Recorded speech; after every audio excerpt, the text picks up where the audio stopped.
And now something completely different. Good afternoon. I'm speaking to you live just outside Los Angeles. I like to think balding is just God's way of saying, now let's see you get laid. Is it true that if you don't use it, you lose it? What I'd really like to do is put the greatness of this man in perspective. The hair loss community has a lot to be thankful for, having you as a spokesperson. You mean you just call this guy up? About life and about reality. And now, America's #1 reality radio show for men. Live from Los Angeles, it's Spencer Kobren's The Bald Truth. Hey guys, welcome to The Bald Truth. Phone number 888-659-3727. Sorry I started the broadcast late tonight. Had a couple of very minor technical issues that I think we are working on right now. Obviously, you can check us out on thebaldtruth.com if that's where you're viewing and listening to the broadcast, or on the many online resources that we are currently being syndicated on through the GFQ network, like iTunes Radio, Stitcher Radio, Ustream.tv, Stickam.com, Justin TV, and a whole bunch of others. You might notice that I am not feeding the program directly through my personal Stickam feed tonight. We are basically working right now 100% with GFQ. So let's hope that some of the guys that are kind of trying to find my personal feed switch over to GFQ. You could also watch the program live on GFQlive.tv. Phone number tonight, 888-659-3727. That's 888-659-3727. Listen, if you're new to the broadcast, don't know who I am or why I am here, I'm a consumer advocate for men and women suffering with hair loss. I'm the author of The Bald Truth and The Truth About Women's Hair Loss. And I'm a hair loss sufferer who's been dealing with this nonsense for the last 26 years. So for the young guys out there that are tuning in, seeing this, guy in his mid-40s talking about hair loss, I was thinking about this and dealing with this when I was your age. And, frankly, and it's sad to say that a large percentage of you young guys who are watching on resources like Ustream or Stickam are probably dealing with hair loss or thinking about, maybe you think you're losing your hair to some degree and you're not sure, you might be in denial. The truth is, and this is the sad fact, that if you think you're losing your hair, if you think your hair is changing, if you think there is an issue with the way you're able to style your hair now compared to the way you used to be able to style your hair, you are probably dealing with hair loss. That's just the sad fact of life. That is just the way that it is. And it's important that you know this early on so that you don't ignore the reality of it, so that if you decide to treat it, if it's something you don't want to happen, if you don't want to see your hair loss progress, early intervention is the key. Sadly, there are only a couple of FDA-approved products that work. There are some products in the pipeline that are thought to, be coming to fruition relatively soon. And when I say relatively, we're not exactly sure. But compared to when I started to lose my hair back in the dark ages, we are closer to a more effective treatment than we ever have been. But with that said, 99% of the $3.5 billion a year hair loss industry really are filled with snake oils, bullshit, products that do not work, will not help you. These companies are out there, in my view, to mislead vulnerable hair loss sufferers. They are ripping people off left and right every single day. There are thousands and thousands and thousands of people buying bogus products and services to treat their hair loss, wasting precious time, wasting precious money, and in some cases, if they decide to go the surgical route and they haven't done their due diligence, they are wasting precious donor hair, a lot of money, and in some cases they're being disfigured. So please, this is a safe place for all of you who are considering doing anything about your hair loss, or if you just want to learn about hair loss, or, if you just are a guy, you're new to hair loss and you're thinking, what, should I shave my head or should I have a hair transplant? Should I, buy this product that I see on television, or should I, see my doctor? These are all reasonable questions, and questions that, in my view, you need to have answered before you move forward. This is your safe place.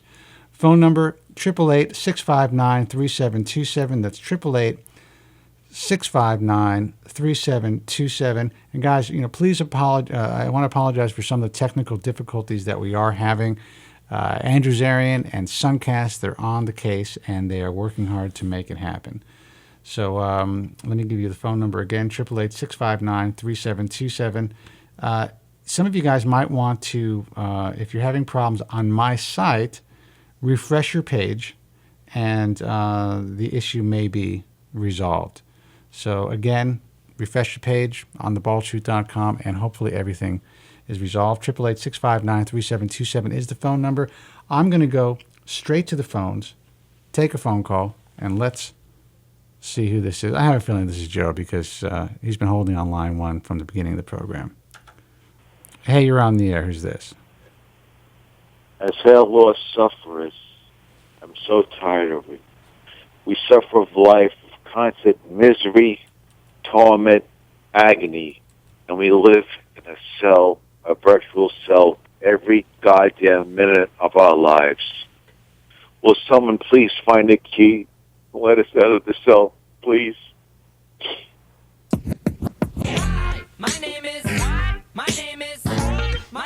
Joe from Staten Island. Excuse me. Would you like to may reiterate it? Have you heard it? Excuse me. Joe from Staten Island. Joe, what am I going to say? Profound, my man. And people in the chat room are saying that you make the program, and you have a lot of fans. A lot of fans. First and foremost, how is your health? What's going on? First of all, let me say, Spencer, I'm on the, as you can tell, I'm in the heavy, pharmaceuticals this evening. I'm really, really depressed. Well, talk to me. I want to apologize to the millions of fans that I'm not online due to the fact that my computer the hard drive was corrupted, according to Dell, whatever that means. It's all the transsexual porn you're looking at, dude. Well, my wife says some of my detractors might have done it. I don't think that's possible, but I'm not a computer expert. I don't think anybody's hacking into your computer. I don't think any of your detractors from the hair loss world. There's no way that they can communicate with you. They don't have your email address. Oh, except you. Are you a suspect, Spencer? It's possible. Listen, the people that are closest to you, you're a cop. The people closest to you are usually the first persons of interest. Yes, well, I haven't had a computer, but my kid let me borrow his today, to get caught up on the news. Health-wise, I'm not doing well. I have to go for, I just said a, pancreas exam next week. I suffer from major cardiac issues, depression, schizophrenia, psychosis, and I've been recently diagnosed with body dysmorphic disorder. Well, listen, welcome to the club with the BDD. I mean, I would say that a lot of us, I don't know if I fall into that category, and maybe I did when I was younger, but a lot of hair loss sufferers, a lot of people in the community might have slight BDD. Now, that's not to, negate the reality of what we're feeling when it comes to our hair loss, because it's really real. I mean, it certainly erodes our appearance as we lose hair. It erodes our self-esteem along with our appearance, and it's a pretty devastating situation. And for those of you just tuning in who are new to the broadcast, if you're looking at me and you see hair in my head, it's a partial sham. And I still cringe when I say that. I have to say it because this is what I do, but it still puts me in an uncomfortable position, Joe, because there are people, everyday new people watching the show. We recently got a significant amount of press for our live hair transplant event that we did with Dr. Alan Bauman and Kevin Ralston, the 95.5 Wild FM morning talk guy in Palm Beach. And we were on the cover of the Sunday Sun Sentinel on Sunday, and we got a lot of online press. And I know there's always new people who are tuning in who must be mortified when I tell them that I paint my head and that this is a hairsprayed sham, and I'm lucky enough to have saved a lot of hair to make this happen.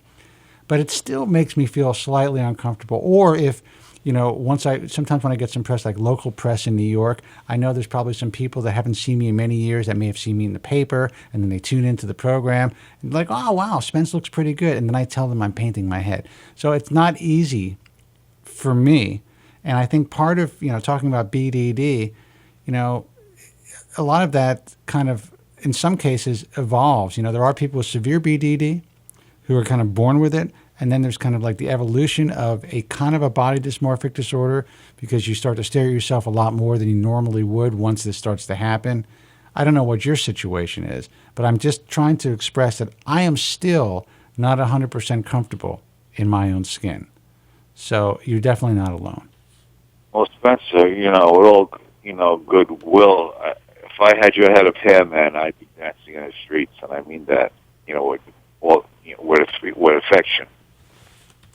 You have a beautiful head of hair. As you know, I've met you in person on several occasions. In my expert opinion, you have a great head of hair. Well, listen, I appreciate that. I really do. I obviously didn't go through a magnifying glass or a pentameter, but by looking at it with the naked eye, I consider myself to be an expert. I would say you do not look like a balding man. Well, and that's what I'm going for. I'm trying not to look like a balding man.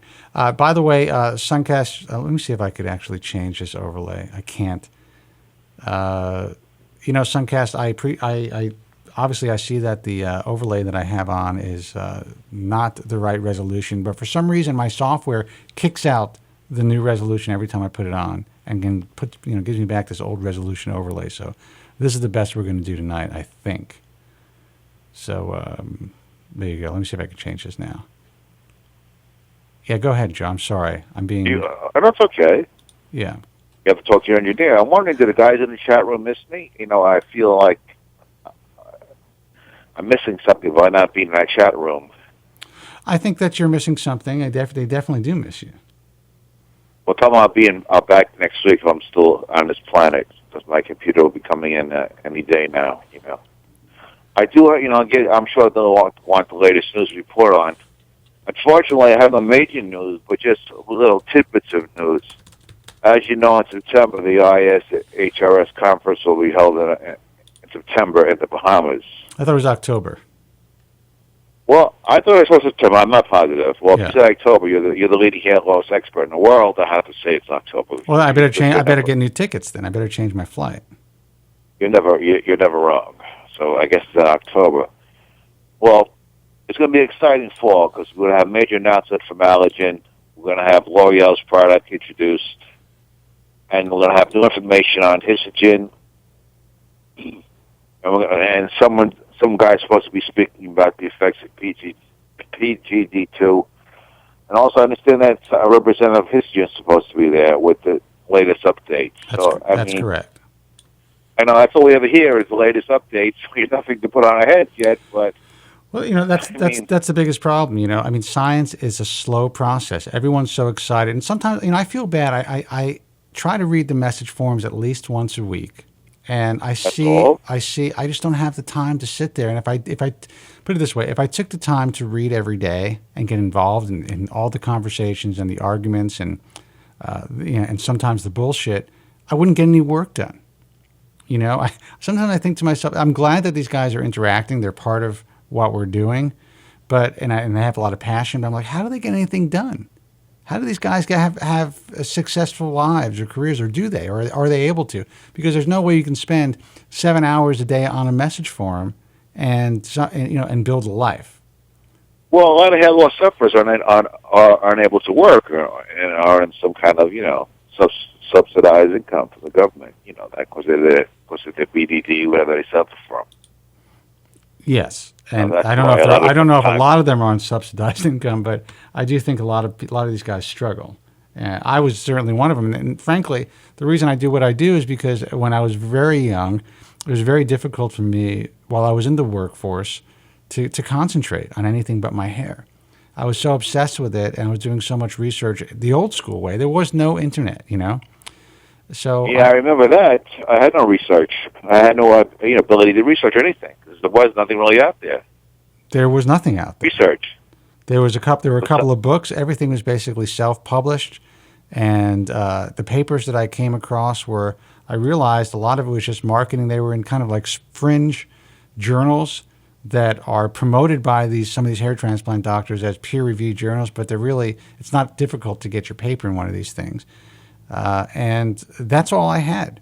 So I was pretty obsessed with it. I was not thriving in the workplace, and I decided that I had to kind of step back from my life and figure out a way to make a living, out of my Achilles heel, out of my obsession with hair. And that's what I did. And I had no choice. It was either, okay, do this, succeed, or, not eat. And, I feel Well, Go ahead. As I know, you live on Franks and Beans for a substantial portion of your life. I wouldn't say it was a substantial portion of my life. It's not like my father was completely broke or anything. I mean, there were times when he was, but, we always ate and we always had food on the table. And I do remember having, tuna helper without the tuna and, shit like that.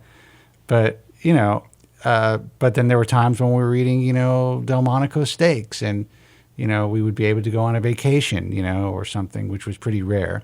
And then, a couple of years later, I'm going to my cousin's house in Brooklyn, picking up school clothes.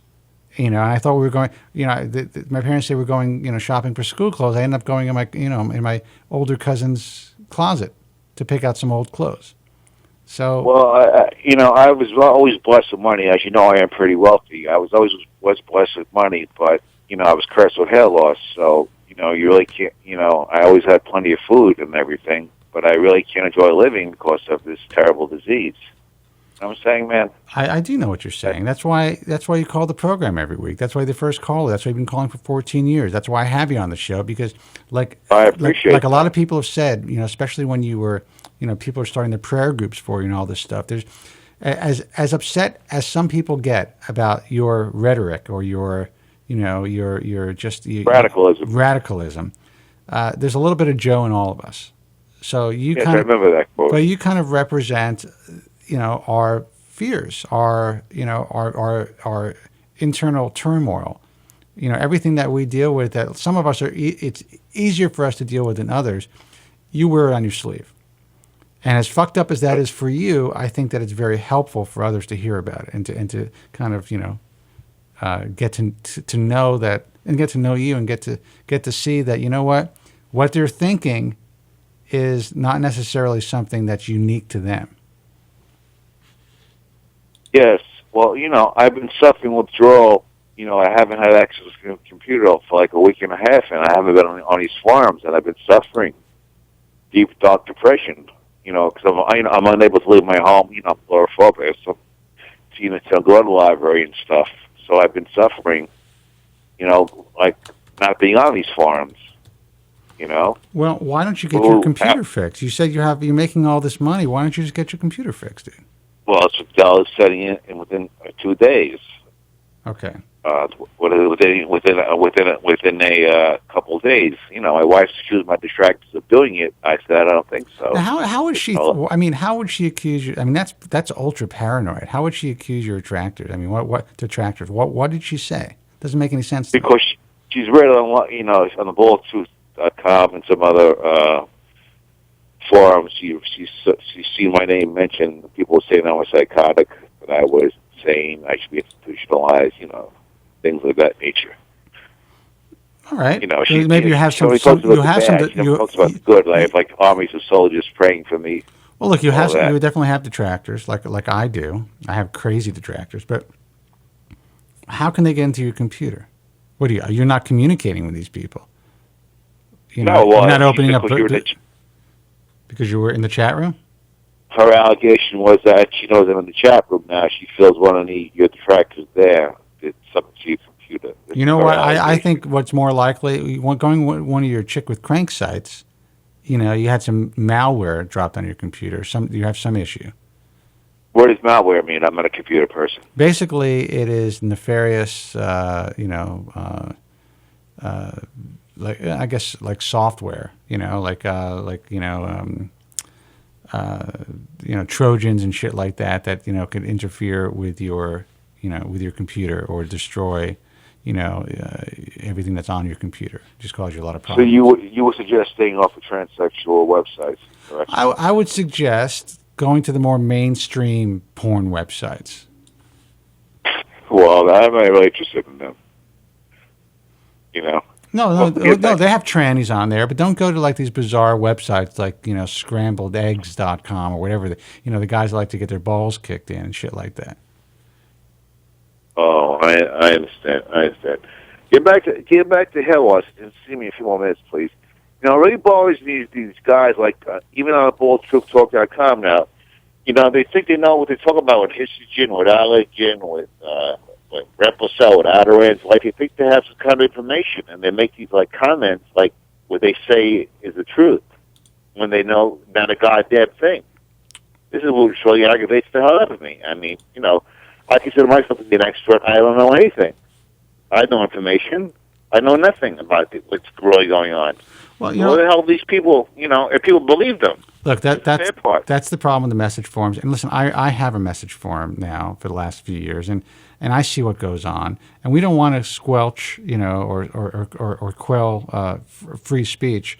But the truth is, it does kind of pang me sometimes. It gets me a little upset when I read some of the bullshit that's being posted on the sites from guys who really don't know shit. They think they do because they do a lot of research online, which is great. I think it's important that they can bring that to the table, but it's all speculation, and so they take this research and they somehow, they evaluate it and they then, put it out there and, add their speculation. And it's almost looked at as fact by a lot of people, especially the young guys, in the forum. And then they kind of spew the same shit back and forth, and they actually refer to posters on, my website and on other websites, like this guy said this and this particular poster said that. And just because they're just like a well-known poster, hold on, what is that? They're kind of like almost revered or respected in some way. Whatever is being said on the internet, you always have to look at it with a jaw on the side, especially when it's coming from, sources that are anonymous.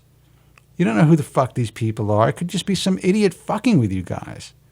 It could be a troll that's not acting like a troll, but that's out there trying to, they somehow get a sense of power, or it's just something that authority that they need in their life, something that they need in their life to help them. And I'm sorry if I seem preoccupied. There's a lot of crazy shit happening. I'm getting stuff added onto my site right now. I want me to talk while you take care of your technical problem. No, it's okay. Maybe some of these people should go out and get a job. It's do something constructive instead of doing this stuff all day. That might be an answer to the part of the problem. Well, listen, that's hard. Like you said, a lot of guys can't do it. Yeah, I understand that, but to poison the message forums, poison people's dreams and hopes with every little thing, and people believe these people. That's the sad part. It could lead someone to do something crazy. These people don't know how psychotic some hair loss sufferers really are. Well, there are guys, especially the young guys. There are guys like under 25 on my site, and I read what's going on. And a lot of them are respectful, and they really do believe in what they're writing. It's unfortunate that so many people are taking the advice of these guys. There's a lot of stuff obviously going on with Propecia, and I tell people every time they ask me about Propecia, even in private, I'm like, look, this is what's happening. This is what's being written about now. These are the big issues. You don't have to take the drug, but right now we know that if you really want to stop your hair loss, this is really your only truly effective option right now. But you don't have to take it. If you are concerned about the possible incidence of persistent side effects, then don't take it. If you don't think that the benefit is worth the risk, then don't take it. Now, when I was, getting involved and starting to take this medication, there was nothing written about that. There was no concern about that. The general rule of thumb and thought in the medical community was if you had side effects and you stopped using it, the drug, they wouldn't continue. There's still no causal effect when it comes to persistent, adverse side effect or causal proof. However, it doesn't mean that it's not happening. But when you read what's going on in the forums, and anyone who asks about Propecia, it doesn't seem like it's a very balanced representation that's being presented by a lot of, especially the younger guys online. So what they're doing is, they're telling everybody not to use Propecia, which is understandable. I'm not saying that's not understandable, but then they're guiding them in a direction that might not really be beneficial to them. You know what I mean? Saying, okay, Propecia is out of the question because you don't want permanent side effects. These are your options. And the options that they're putting out there, they're really not, in my view, or in the view of anyone in the medical community, and I'm not a doctor, valid options. So, they might as well do nothing if they're not going to take finasteride or dutasteride or minoxidil or a couple of other possibilities like PRP. But, to waste their time, to waste their money, and to waste the emotional energy that it takes to take these nutritional supplements that are being touted on even my website or some of the drug preparations that are being sold online from other countries, that there's like one or two people that may come out and say that they're getting results. We don't know who these people are. These people could be working for these companies trying to sell these products. You know what I mean, Joe? So the whole thing's just a mess. These companies, some hair transplant doctors have paid shows, on their, to say things. That's pro right. or con about, We know that. We know all about that. Like you were saying, I could sell a product and say it's growing my hair back, and people would buy it. Yeah. That's a sad. That's the sad reality. And who knows, Joe? Maybe one day I'm going to call you up. I'm going to say, hey, listen, man, time to sell out. Let's put a product together. Joe from Staten Island, hair tonic. Let's do it. We'll Photoshop before and after pictures. Yeah, let's just do it. Why not? 70-30, 70 for you because you're the big name, and 30 for me because that's the small name. No, 50-50, Joe. 50-50. You put your face on it, though. Well, you're a lot more famous than I am, But no, we never do that. You tell the guy you better put a disclaimer that you're only kidding because you're trying to replay that, use that against you. You know that. Well, it doesn't make a difference.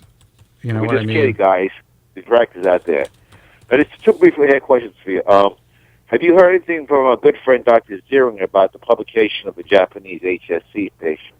I have not, actually. Dr. Zarian is constantly traveling, and he's actually supposed to be. You're talking about the images that he's going to give us for Bald Truth Talk, or right? Yeah, right, exactly. Yeah, I'm going to put a call into him tomorrow, and maybe I'll email him right now when I'm on the air to see if I can get a response from him. He did say that when he has time, he's going to forward them to me. But he's always in Europe, or he's just traveling. He's in in Russia, or he's a busy guy. So now, one more question. I'm sorry. Go ahead. Have you heard anything about Dr. Cooley's presentation on? I understand he's getting some type of success with A-cell hair plucking or something like that. Say that again. Say that again. Dr. Cooley was getting some kind of success with A-cell with hair plucking. Yeah, that's what he told. The last time I spoke with him, that's what he told me. He said he kind of wanted to keep things close to his vest, but he's going to come out soon and talk about everything. Now he's going to make a presentation at the meeting in the Bahamas. He is going to give us a PowerPoint presentation, at least according to him, that I'm going to keep in the can. And then the day that he makes the presentation, we will be putting it out there online for public consumption. So you guys will be the first to get this information publicly, even before the mainstream press. Let's hope that it's not overhyped. I don't want to overhype it. And Dr. Cooley he's a good guy. He's a good doctor that really cares about his patients. And I think that because, he came out with a lot of passion, and he kind of was trying to make this happen for patients over the last couple of years. Some patients had failed with, so, he's kind of getting a lot of shit for that. But that's the nature of science. What are you going to do? Maybe he's improved it. In my opinion, I had no inside information like these other posters do on, but in my opinion, it would be something very positive, or he wouldn't be making a presentation on it. I mean, that's my impression. If it was negative, he would have canned it. Well, that's my impression too. But you never know. There are guys who make a lot of presentations because they just want to. I'm not. This is not Dr. Cooley, but there are guys out there in the hair loss world who will present shit that never really comes to fruition, and they one guy in particular who is talked about a lot on the message forums is really promoting the hell out of A-cell and hair plucking, and I've had him on the show a couple of times, and it just kind of seems like the marketing hype is kind of overshadowing whatever results he might be getting, meaning that he's kind of, it just seems like, and I'm trying to be diplomatic, it just seems like whatever results he's getting is being a little overhyped. And maybe it's just this particular doctor is overzealous. He's very excited about what he does see, and the way that it is portrayed online and through the media is kind of misleading to the general public. And it may not be his fault, but a lot of guys in the message forums who have been very excited about A-cell seem to be disappointed. And a lot of that has to do with some of the hype. Now, some people may say that I'm guilty of hyping A-cell up. I was just as excited as everybody else when I heard about this from Dr. Cooley. And when he presented his findings to me, I was ultra excited. And then when Dr. Hitzig contacted me, he said, listen, I was really the guy that started this all. I would love to talk about it on your show. I'm like, sure, you know what? It would be unfair not to present this information to my listeners and to my viewers. Even though in the past you guys know that I've had some issues with Dr. Hitzig. I want it to be fair to all of you guys. But now it doesn't seem, in my view, things don't seem to be panning out, at least from his camp. I could be wrong, but from what I see. Hopefully, Dr. Cooley is going to bring something great to the table in October, and that would be awesome. Are you and your staff considering re-interviewing Dr. Hitzig on anything new? Well, that's not possible this time. I'm not saying it's not possible, but, at this point, I don't really see the point. I think we maybe need to move on to the next player and see where Dr. Hitzig, how Dr. Hitzig is evolving, his practice, this technology in his practice, and maybe speak to some other guys who are trying it. I know that Dr. John Cole is still working with it. He's making claims that he is getting some hair follicle regeneration in the donor area. 61% he's stating in some patients. We'll see. He's also claiming, and again, he's a member. He's a guy that I respect. He's also claiming that I don't seem to have any interest in his A-cell work, and that's not true. But if he wants to be on the show, if he wants to present his A-cell work to the online community, all he has to do is pick up the phone and say, hey, Spence, let's do this. But, I have asked him in the past to do some stuff with us, and he's busy. He just doesn't seem to have the time. So I would love to get him on the air. Go ahead. Well, he writes these long papers upon, like sometimes he writes these things like pages and pages long. I mean, it's so hard to digest. He doesn't have time to have an interview with you.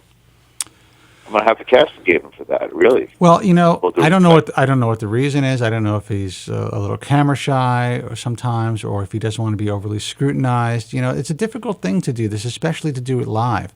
It's not easy for people to come on the air when they know that they're going to be, especially in a situation like Dr. Cole is in, where he's very vocal online. He does really present himself a lot all over the internet, and it's a lot easier to answer people's questions in writing than to actually do it live on the air. So maybe that's part of it. I don't know. I want to have him on the air about it, and he does say that he's getting some good results. We'll see. Well, there is a rumor. One final thing. There is a rumor he's supposed to be meeting with Dr. Go. Have you heard that? Have you read that online? Is that true? That's just a rumor. At this point, I would say it's a rumor. I spoke to Dr. Go at length.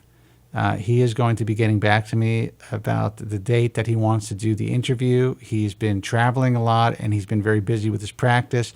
And I also think there's a timing issue, because I think there's some things that he wants to talk about that he can't talk about right now, but by the time we do the interview, he will be able to talk about.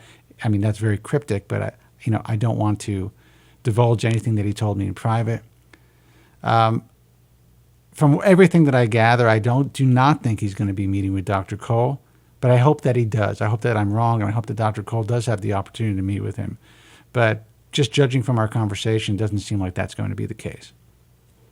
Oh, well, that's unfortunate, but, hopefully you can get a pre-taped interview. Yeah, but I mean, I don't think Dr. Cole said that. I think that's probably just some speculation being written on the internet.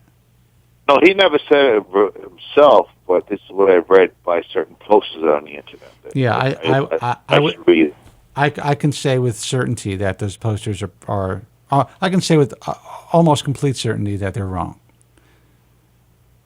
And it has nothing to do with Dr. Cole. It's not Dr. Cole's fault. I mean, I'm sure if Dr. Cole had the opportunity, he would love to meet with him and see Dr. Go's technology. I don't think Dr. Go is ready to share it with Dr. Cole at this point in the capacity that Dr. Cole might want to see it. And again, I have to be so fucking diplomatic, and I have to walk on eggshells. I hate this when I talk about this stuff because of some of the craziness that goes on online. Because some of these guys on one of these boards are hanging on every word that I say. The truth is, and I'm going to say this again, I want this technology to be a viable option for everybody if it works as Dr. Go claims. I want this technology to be utilized here in the United States. How wonderful would it be if we can have relative unlimited donor area with current technology?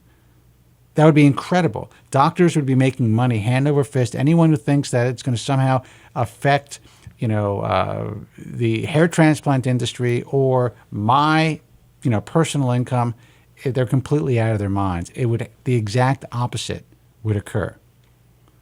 It would be. A doctor would. Go ahead. A doctor would love to do 40,000 grafts on a no at 6. He'd make a fortune. I mean, sure they have to lower the price, but they could do so much more work. I mean, yeah. That anyone who says that it's a negative thing is out of their mind. Listen, they just don't know any better, And there's also a lot of foreigners. There's Europeans who are involved in these conversations, and I think it's difficult for them, even though I wish I can speak their language and write their language as well as they write English and speak English, but there's this.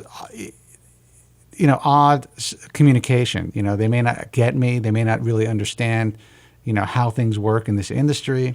They may not, there's still a slight communication barrier there.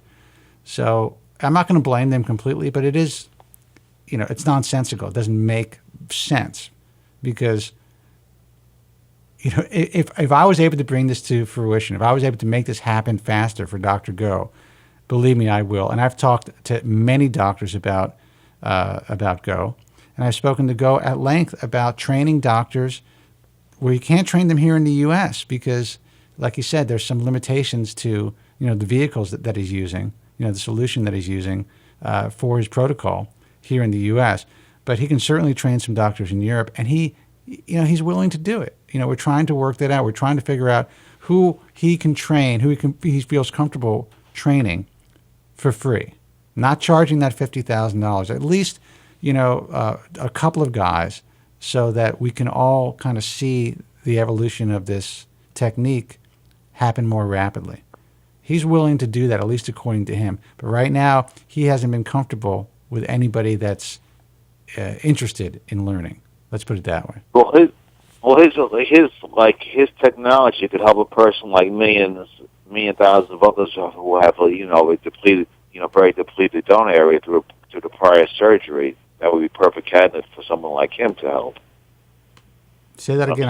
I'm sorry. Say that one more time. Someone like myself who suffers from a depleted donor area, I would be a perfect candidate for something like that. Well, yeah. I mean, but anyone's a perfect candidate for something like that. I mean, imagine if I can go in and eventually, and he's doing relatively small sessions, but if you can, get to the point where you're doing 4,000 grafts safely with his method and the claims that he's making as far as follicle regeneration, and do 2 passes of that, in 2 or 3 years, and then have your donor area regenerated and still have more for future loss, it would be absolutely incredible, dude. People would be getting hair transplants left and right. The major issue with hair transplantation would be solved, except for, possible complications, possible scarring. Even with, Dr. Go's technique, even people are claiming there's no scarring. There is microscopic scarring, microscopic fibrotic tissue that's being developed every time you score the skin, no matter what somebody says. Now, how much is that going to affect the future of harvesting those follicles that may be regenerating? Will it be more difficult? Will those follicles eventually, even if they are extracted and then reimplanted, will they grow as robustly as they might have if they weren't initially transected? You know what I'm saying, Joe? No, I understand that. So that you're very scientific tonight, Spencer. I don't mean to be. I'm not trying to be scientific. I'm just trying to be logical. So. Well, you just tell him, if you speak with him, he is a quasi-famous volunteer that he got a lot of publicity from. He'd work on him. Well, you know what? I really don't know if I would want you to be a guinea pig. Listen, there has been mixed results with Dr. Go's hair transplant work. I will tell you that the work that I've seen of late has been nice, very clean FUE work. Don't get mad at me, guys, when I say FUE, because basically what he's doing is a form of follicular unit extraction. So, the results look clean, but minimal. You know what I'm saying? And a lot of the guys, including the celebrities that he's doing surgery on, when you see them in real world situations, when they're not, prepared to be on camera, their hairlines look okay, but, very thin for someone who went through a procedure. Usually if you have a 2,000 graft procedure from whether a traditional strip or a good FUE surgeon, you're going to see a more substantial result. At least from what I've seen. I don't know if it's just the way that Dr. Go places the grafts, but I will give him credit.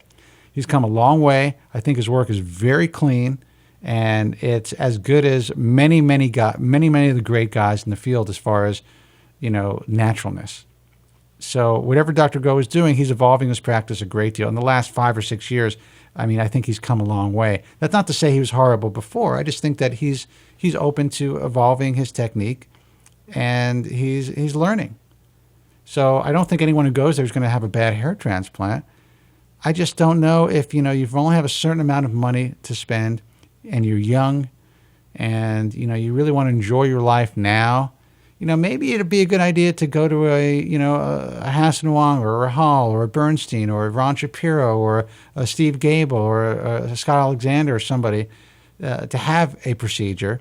And then you're always going to have time to go to Dr. Go because you're still going to have plenty of donor hair that could be regenerated if he's regenerating donor hair, and have a procedure later on to kind of, fill in the gaps. And, that's how I see it. There's nothing wrong with kind of doing a hybrid, especially if you want to live your life now and enjoy it.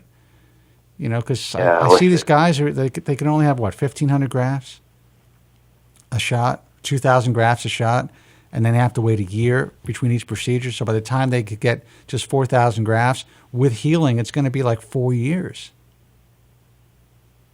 It just seems like a long time in a young person's life to wait for a result and to hope that they're actually getting scalp regeneration.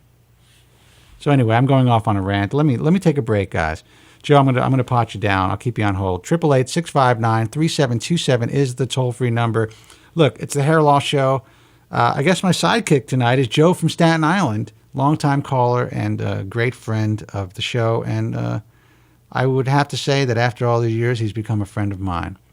And I'm glad that he's still around, even though he's got some health problems. And let's hope he stays that way. And I need all you guys, it's great that you guys are out there rooting for Joe. He's got to change his diet. He's got to change his life. I want to see him be around for the cure. 888-659-3727. I'm Spencer Kobren. You're listening to and watching The Bald Truth. We'll be right back. The man who's helping to make hair loss history. They wish to cure us, but I say we are the cure. It's Spencer David Kobren. He's the man who knows all about hair. Hey guys, welcome back. Phone number 888-659-3727. I want to apologize to you guys who are trying to call in, and I'm not picking up the phone. You know, I have this new incredible phone system, and I have not yet set up the auto attendant, which is a little bit of a little more difficult than I thought when I got it, but I'm going to have it set up this week. But apparently, and I'm getting IM'd, that people have been trying to call. Now that I'm looking at my call, not my call waiting, but my caller ID, it appears that the phones are ringing off the hook and I'm not answering them. It's not like my other phones. I really don't see a bright blink. So forgive me. Phone lines are open. Joe is still on the air. I will try to pay attention to the phone and answer your call, but let it ring for a while. Don't hang up right away. I want to notice it, and so I can pick up the phone. Give me a call here at The Ball of Truth, 888-659-3727. That's 888-659-3727. And I will do my best to answer your questions and to take your calls. I want to thank again guys from Queens GFQ Network for syndicating the broadcast. I have decided to kind of let them take over in a sense and syndicate us fully. You know, I got a little bit of a stronger bandwidth now, so I am able to Skype them my feed at a much better quality. So if you ever noticed before, you know, if you went on my main feed through theballtruth.com, you would see a pretty crystal clear, high quality feed. And then if you go over to one of GFQ's resources, it was still excellent, but you know, it was coming through Skype. Sound was slightly different, and the picture quality was slightly off. Now we think we fixed that. The only thing that I have to have fixed is this is technical stuff, my mix minus for my Skype machine. Because right now I run my mix minus for my phone system, and we have to kind of adapt my board to do 2 mix minuses. I think I'll have that done this week as well. So if you guys are listening to the music, for instance, during commercial breaks on the new feed, it may be coming in and out. It may sound looped. I may have some echoing, some problems. That should all be fixed in the coming weeks. Actually, looks like I may have frozen here too. Let's see if... you know, it's so funny. I'm talking about the technical issues, and I think that my image just froze. So let's see if I could actually see if we can fix that. And it actually may have to do with Stickam. But let's see. I think that's it. It still looks frozen. Anyway, let me give you the phone number, 888-659-3727. I don't know if the chat is frozen, but give us a call. I'm going to pot Joe up. Joe, a lot of technical problems tonight, but you know what? That's what you got to deal with. It's live radio. Or I should say live internet broadcasting now. Well, I'm sorry about that, but I can't really comment on that due to the fact that, you know, I don't have a computer in front of me. Why don't you borrow your kid's computer now for the show? What's he doing? Is he doing homework or something? Fuck him. Take the computer. No, well, my lovely wife took them all away because she'd want me to be on the chat room with them because she's afraid one of my detractors would destroy one of my kids' computers, according to her. Wow. She is... How old is your wife? She's an old bag, 51. But she's not that old. I mean, she should know better. I mean, that can't happen. She looks about 61. No, she doesn't. Come on. Really? Yes. She took all she's in New Jersey now. She took all my son's computer with her. My daughter took her computer because she'd want me in the chat room because she felt there'd be attacked by one of my detractors and they would corrupt the kid's computer. Wow. And I'm not kidding. She definitely needs help. That's heavy duty, man. Well, I mean, she can't be completely well. She's been married to you for how long? Hello? Yeah, are you there? Yes. Yeah, she's been married to you for how long? Unfortunately, for 20 years. Well, you know, you guys are in the chat room saying you hate these commercials. Do refresh the feed. There's no commercials on the main page of the feed now because we're going through GFQ's main feed. So there are no commercials on that feed. So just refresh your page. You'll be fine. 888-659. I'm still getting the burger ones. I don't know what that is. 888-659-3727. Joe, we're going to take a call, all right? Oh, sure. You give me plenty of ads. Thank you. Yeah. Well, I had no choice. I wasn't watching my phones. People were calling in. I wasn't watching my phone. Let's see who this is. Well, I guess because that's very interesting. You're right. Thank you. Hey, you're on the air. Who's this? Hey, this is Billy, man. How's it going? Billy, what's happening, man? You have a Not voice. much, man.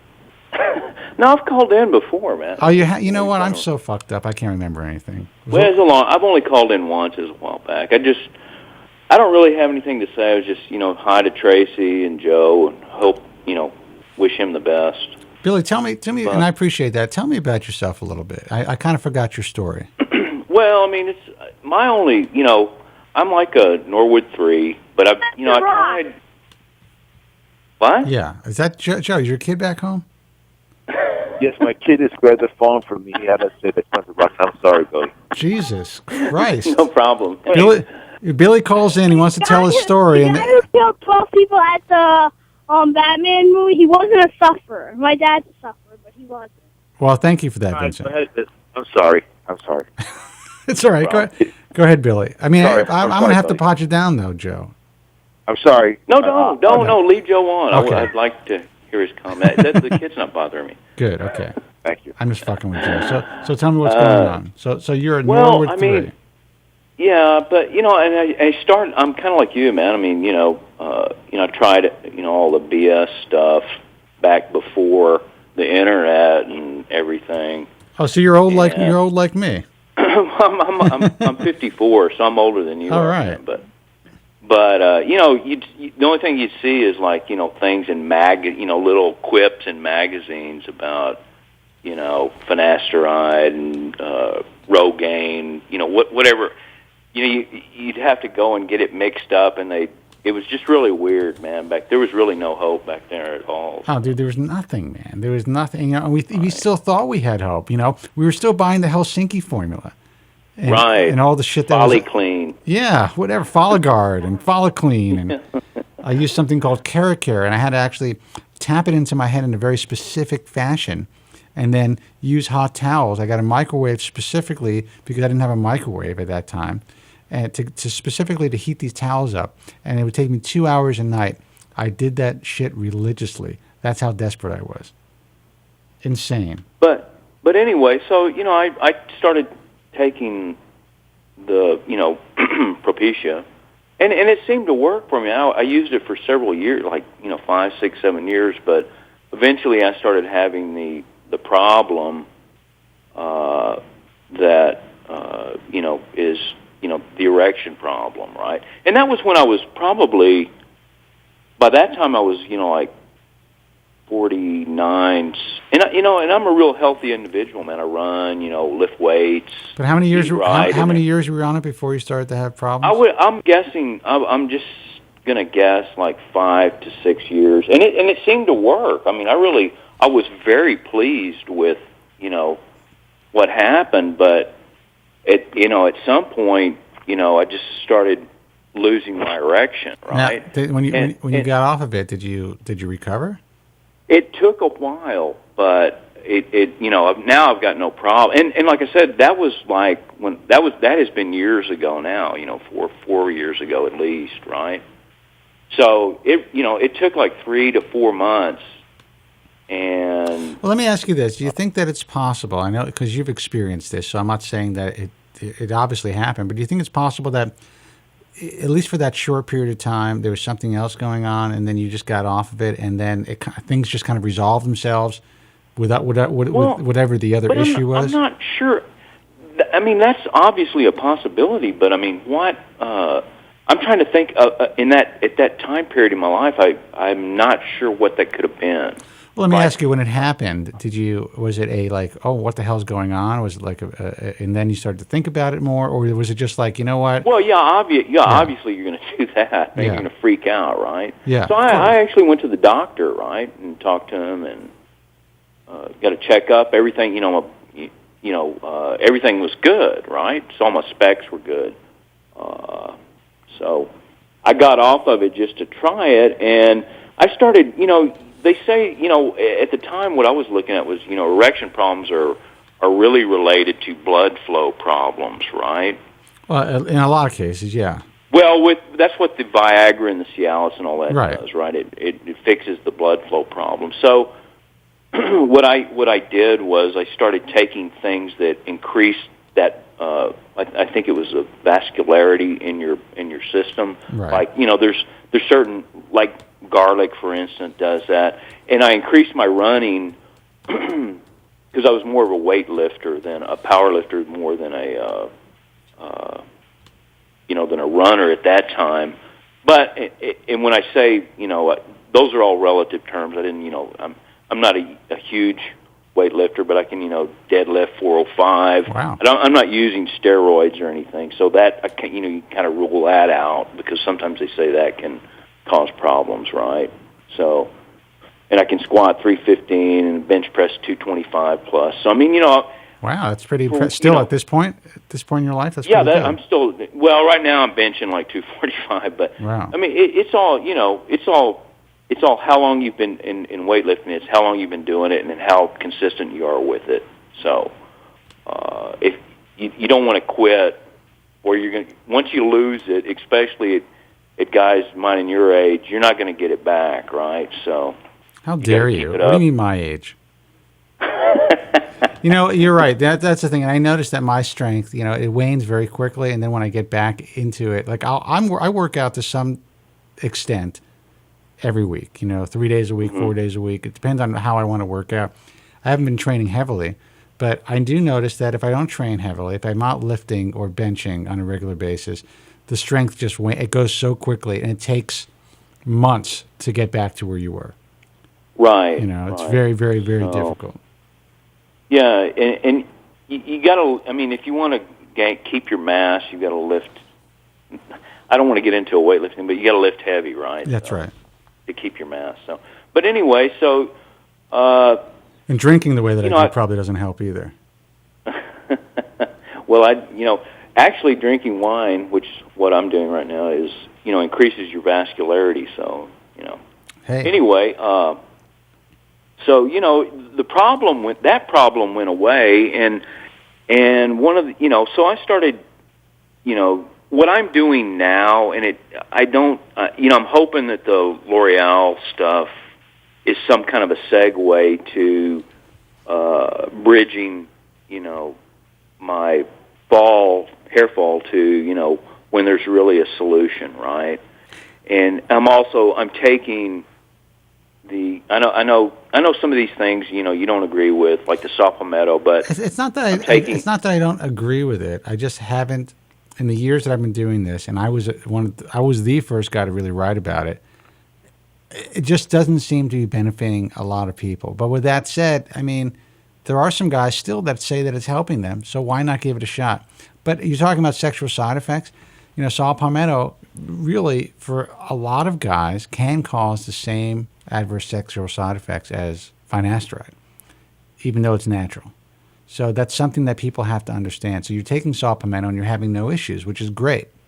But there are people that will take saw palmetto and suffer with erectile dysfunction or with lowered libido. So, right. It's always a possibility. Yeah. Because Mother Nature is, as Kramer said, Mother Nature is a mad scientist, Jerry. So.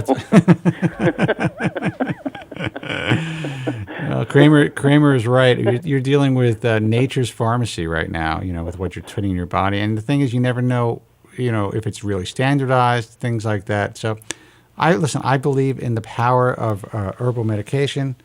But, with that said, it is powerful, just like drugs. So there's always a possibility of side effects.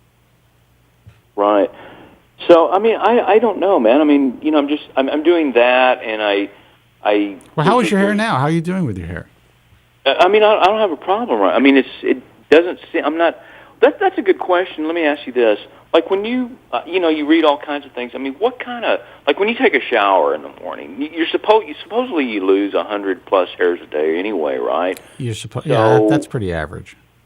So, I mean. I don't see that many, of course you're not going to see all the hairs that fall out of your head, but I don't see them, on the pillow and in the shower. I mean, there's some in the shower, and I use like a hair trap to try and see, try and keep track. I'm a software engineer. That's my, very cool. What I do is my living, but, maybe because I'll still work on mainframe stuff, so it's not that cool. You write in assembler language, so. Well. It's a living. It's a good living. Right. Yeah. Well, okay. But anyway, So I try to monitor stuff like that, and I'm not counting 100. I'm sure there's other hair laying around, but well, that's the average. I will say that there are times when I hardly notice any hair fall out, and then there's other times when I notice a lot more.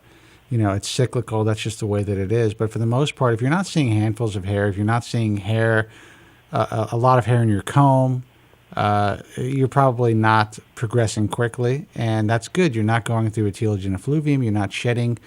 I think what a lot of people do when someone tells them, hey, like when someone goes to a doctor and says, I'm having a lot of shedding, I'm seeing so much hair in my head, in my hands. Everyone's like, they give the 100 or the 150 hair a day rule.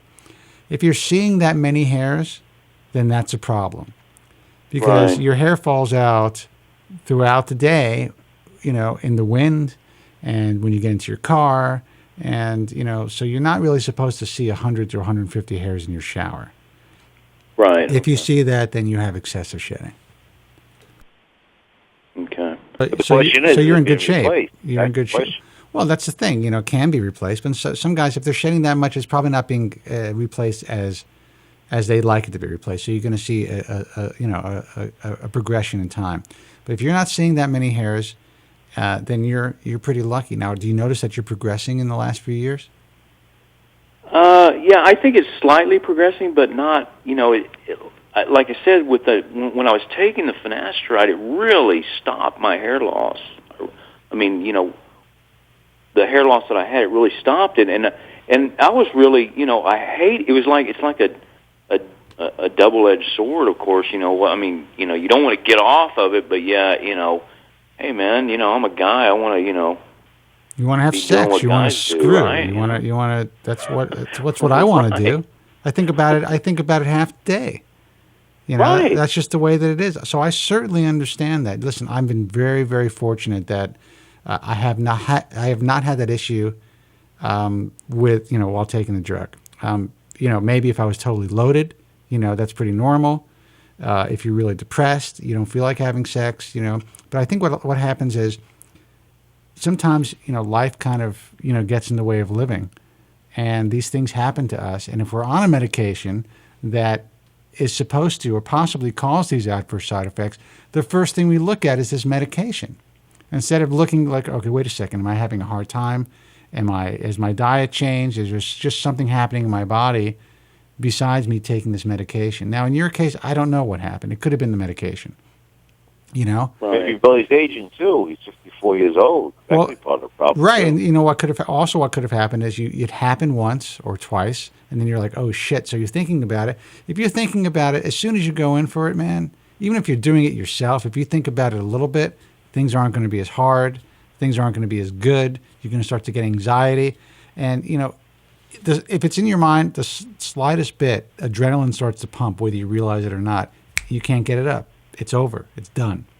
So that's going to happen to you at any age. I mean, if you, and I would think that would possibly even be a bigger factor the younger you are. You like really freak out about things when you're, 25 to 30. Well, no, listen, everyone has had performance anxiety in their life at some point. A lot of guys, first timers, will not be able to rise to the occasion initially.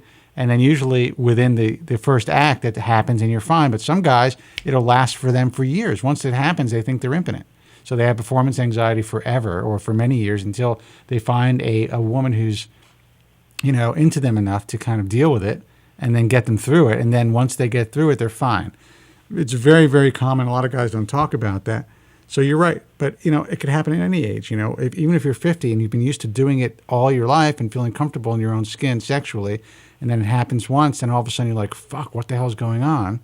And so I don't think age really has anything to do with it. Yes, you're maybe able to deal with it more when you're older, realizing that this happens, but it's still a fucked up thing. I think more on the, and I'm, this is just from my reading on it when I was having that problem, was that age isn't really a factor. It's more of a health, the more obese you are, the less blood flow that the less that your capillaries and stuff are opening up down in that area is what causes that problem, right? Oh, yeah. So, I mean, and like I said, and I'm probably leaving out some stuff because it's been a while since I was concerned with that. But, I mean, at the time I was like reading, just everything that I could find out about it, right? So, but like right now but that seems to... You know what a good cure for that is? And I tell guys, 18-year-old girlfriend. That can definitely cure. A lot of times and I'm joking to some extent, but you can be with the same woman for a long time. And, eventually you got to start doing some stuff. You got to start playing some games to make that shit happen again. Because, and listen, I have the most beautiful woman. I mean, a gorgeous, gorgeous girlfriend, very, very sexy. And so I'm very lucky. Yes, I could attest to that. But I've been with her for 12 years. And, I think every once in a while, she's got to put a blindfold on and get drunk to have sex with me. That's just the way that it is. Some like an anecdotal joke that I saw one time regarding what you just said was I was taking a leak in a bar one night, and I read above the urinal it said, "I don't care how goddamn good looking she is, somebody's tired of fucking her." That's right. And vice versa, I'm sure that when I got together with Common Law, that at least it appeared she was really into it. And I'm telling you now, it's basically like, it's almost like, okay, listen, I promise you, I'll be done in 2 minutes. Just put this blindfold on and just let it happen, So listen, Billy. Billy, your age, don't you? Yeah. Go ahead. Don't you find that I'm 54, your exact age? Don't you find that your ejaculate is not as powerful as it once was when you were like 18 or 20 years old? Oh, Jesus. Well, yeah. Yeah, that's... I mean that in a serious way. I want you to comment on that too, Spencer. Is that age-related?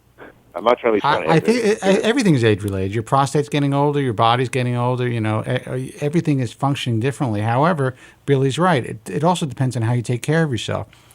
I kind of live a contradictory lifestyle because I've always kind of exercised and played ball, and I play basketball, and I work out, but I like to eat and drink too.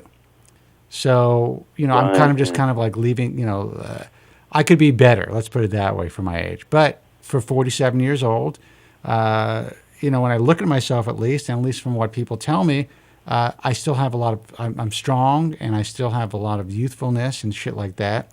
And, I think some of it's genetics and some of it's just, moderation.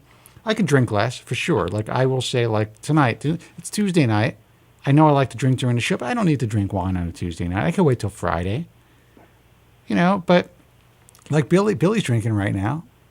Exactly. As a matter of fact, I kind of use you as a cue to drink, man. So. You know what? There's a lot of people that do. I think there's probably a lot of drinking games going on. Like people will drink. Every time Spencer twitches, they take a drink. So listen, Billy, man, I appreciate the call. You're great in the chat room, and you're always a great caller. You should call in more often, dude.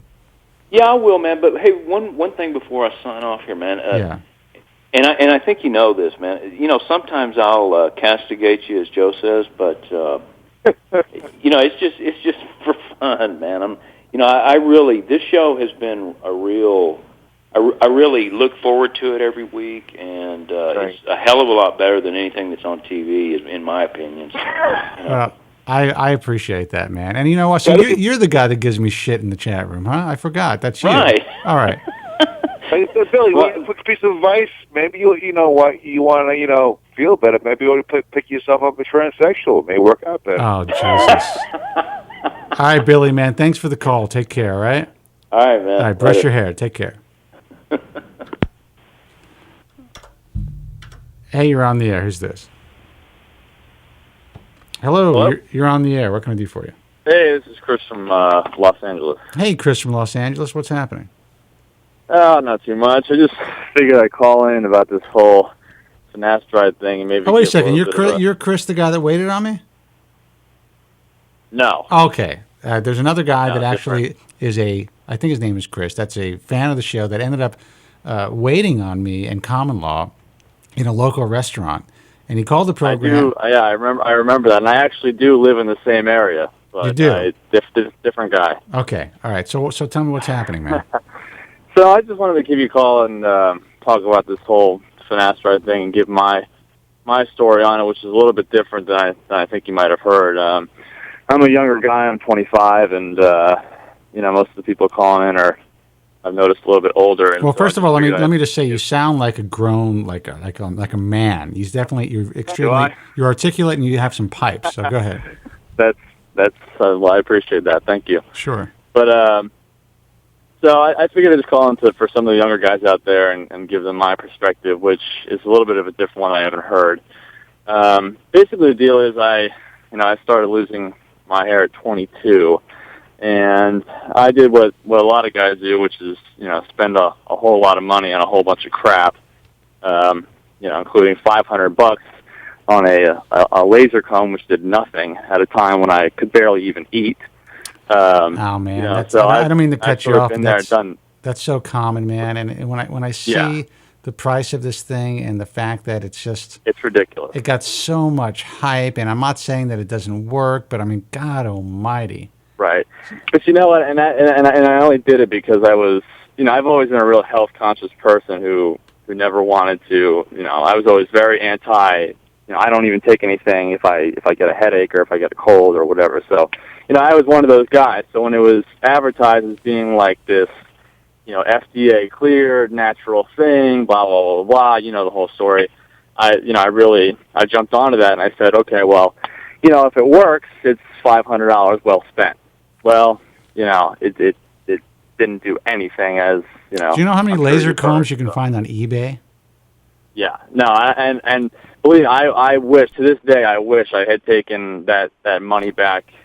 Guarantee or whatever, because, I had just gotten out of college at the time. I had $30,000 worth of debt. I'm spending $500 on this thing that did absolutely nothing, in my opinion. Yeah, listen, I get it. I have a couple of them. The company sent them to me, and I use them as a cat toy. Right. So anyway, go ahead. So I went by a couple of years. Not really doing much. I tried the whole, Rogaine foam thing, but to be honest, I found it hard to keep up with, and it was just a pain in the ass. So, anyway, long story short, I ended up going to see McAndrews. Okay. Dr. McAndrews, and he gave me a prescription for Finasteride. So, I got on that, and I figured, okay, so being me, not liking to take medication, I decided to start off with half a milligram a day. And I figured it'd be conservative. Well, within the first week or two, I pretty much got every side effect you can get. I had the... hold on. Go ahead. Sorry, my friend was like tapping on my windshield in my car. And you're talking about impotence right now, and you. So I'm sitting here talking about ED, and I have my friend outside my house tapping on my car. Hear you. So anyway, I got pretty much every side effect you could get in the first couple weeks, and I figured, all right, I'll stay on it for a month, and it just never went away. So I dropped it completely, and to be honest, it took quite a while for things to go back to normal. And probably 3, 4, 5 months, something like that. So a year went by, and now did you tell Dr. McAndrews what was happening?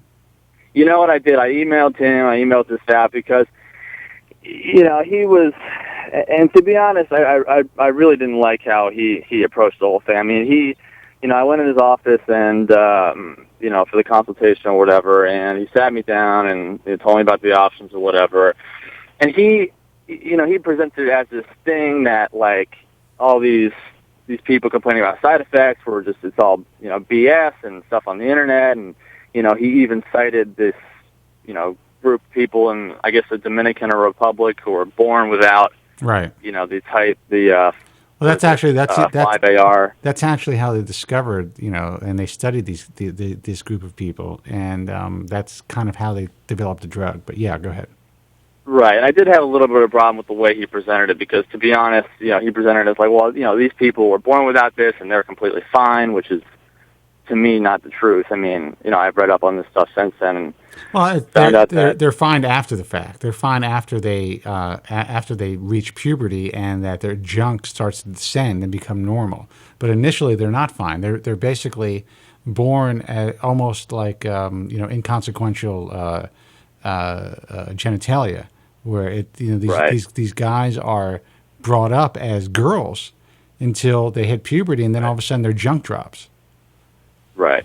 Well, I mean, I think in my opinion, a lot of these doctors don't take this drug as seriously as they should. Well, you know what? You may be right, and I will say, because, you're altering pretty powerful levels of hormones that obviously in some cases are causing problems, and a lot of these doctors are doing it without recommending any sort of testing or any, at least to get a baseline value, so if something does happen, you have somewhere to work on. And you know what? I don't disagree with that, and I think that the same thing should be done actually for birth control pills.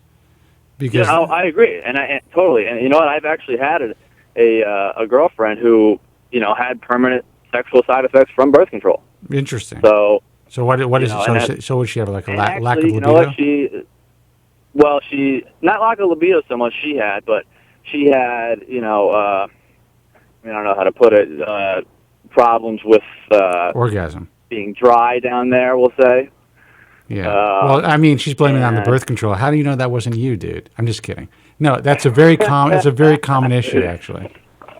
No, I know, and also I recognized it because of the research that I've done into this stuff. I don't know that she knows it yet, but I think she had a little bit of hair loss from it, to be honest.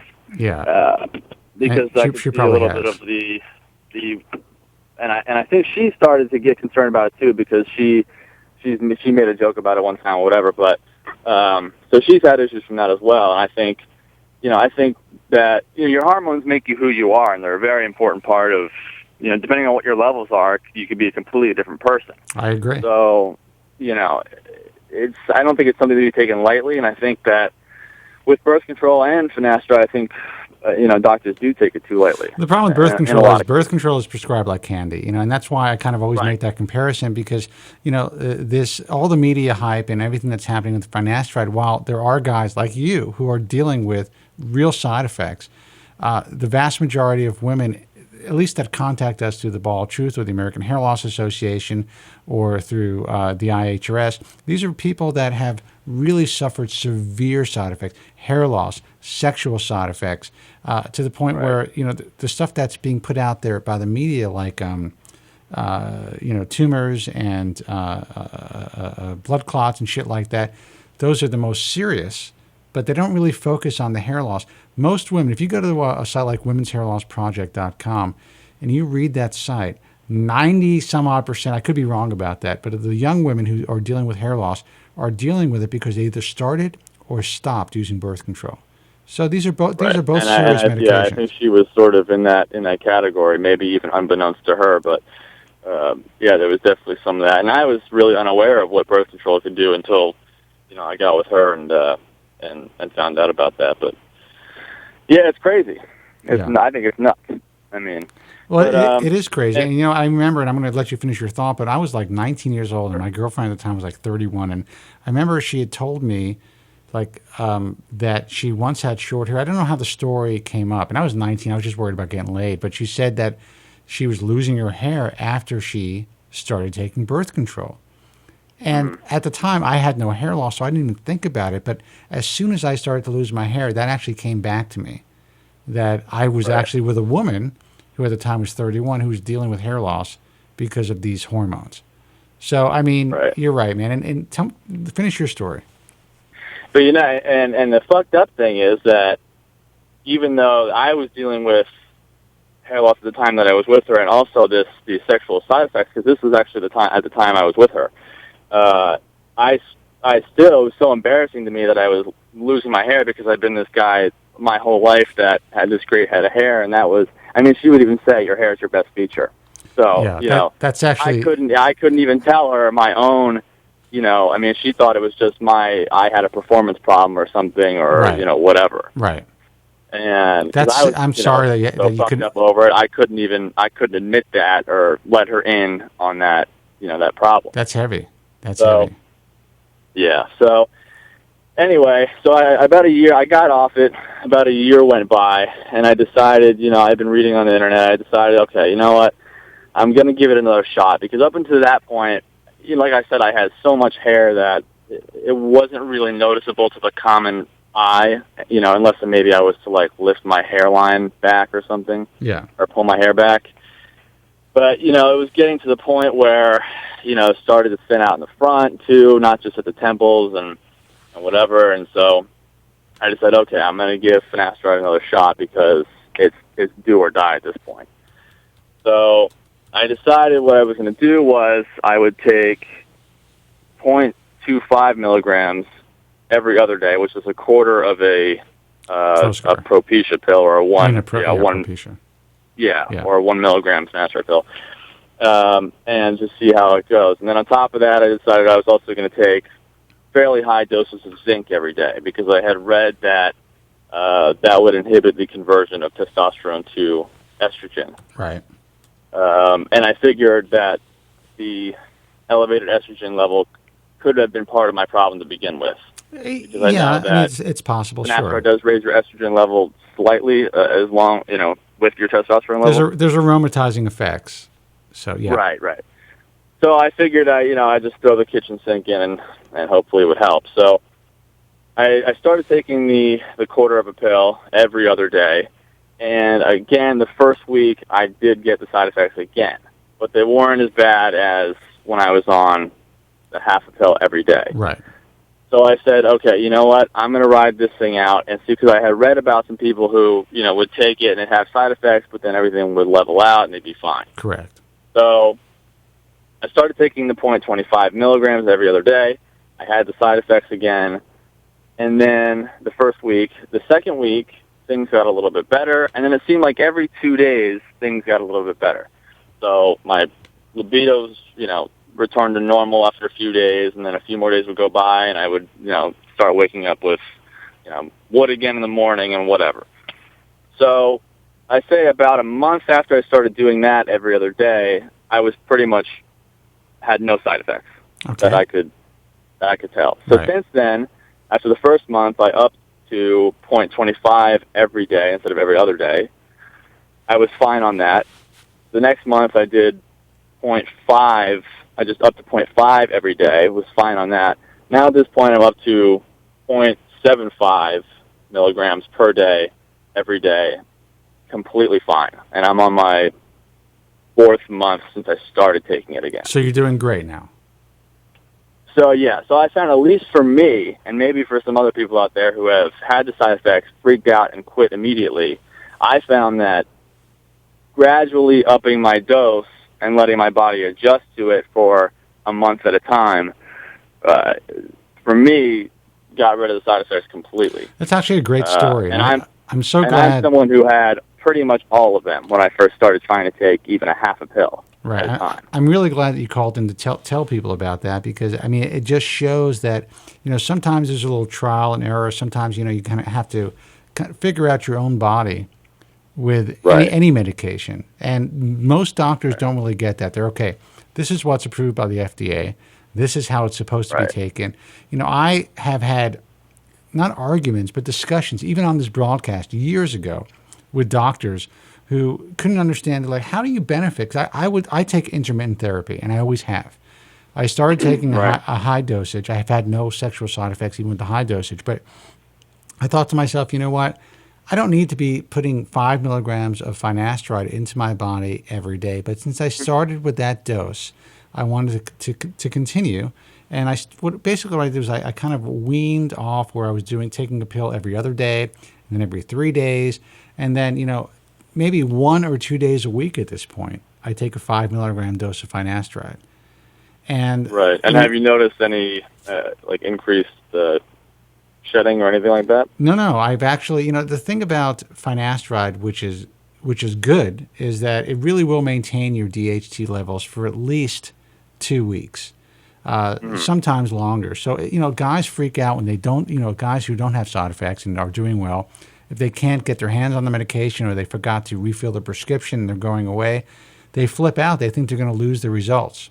But you can go 2 weeks or even 3 weeks without taking the drug, and your DHT levels will be pretty much back to normal. And then as soon as you take another pill, you're lowering your DHT levels again. You're kind of like bouncing it back. So it's kind of like a loading phase. If you're taking steroids or whatever, people always talk about loading. If you load your body with finasteride and then drop back, usually you're going to be able to maintain the same DHT levels. And again, I'm not a doctor.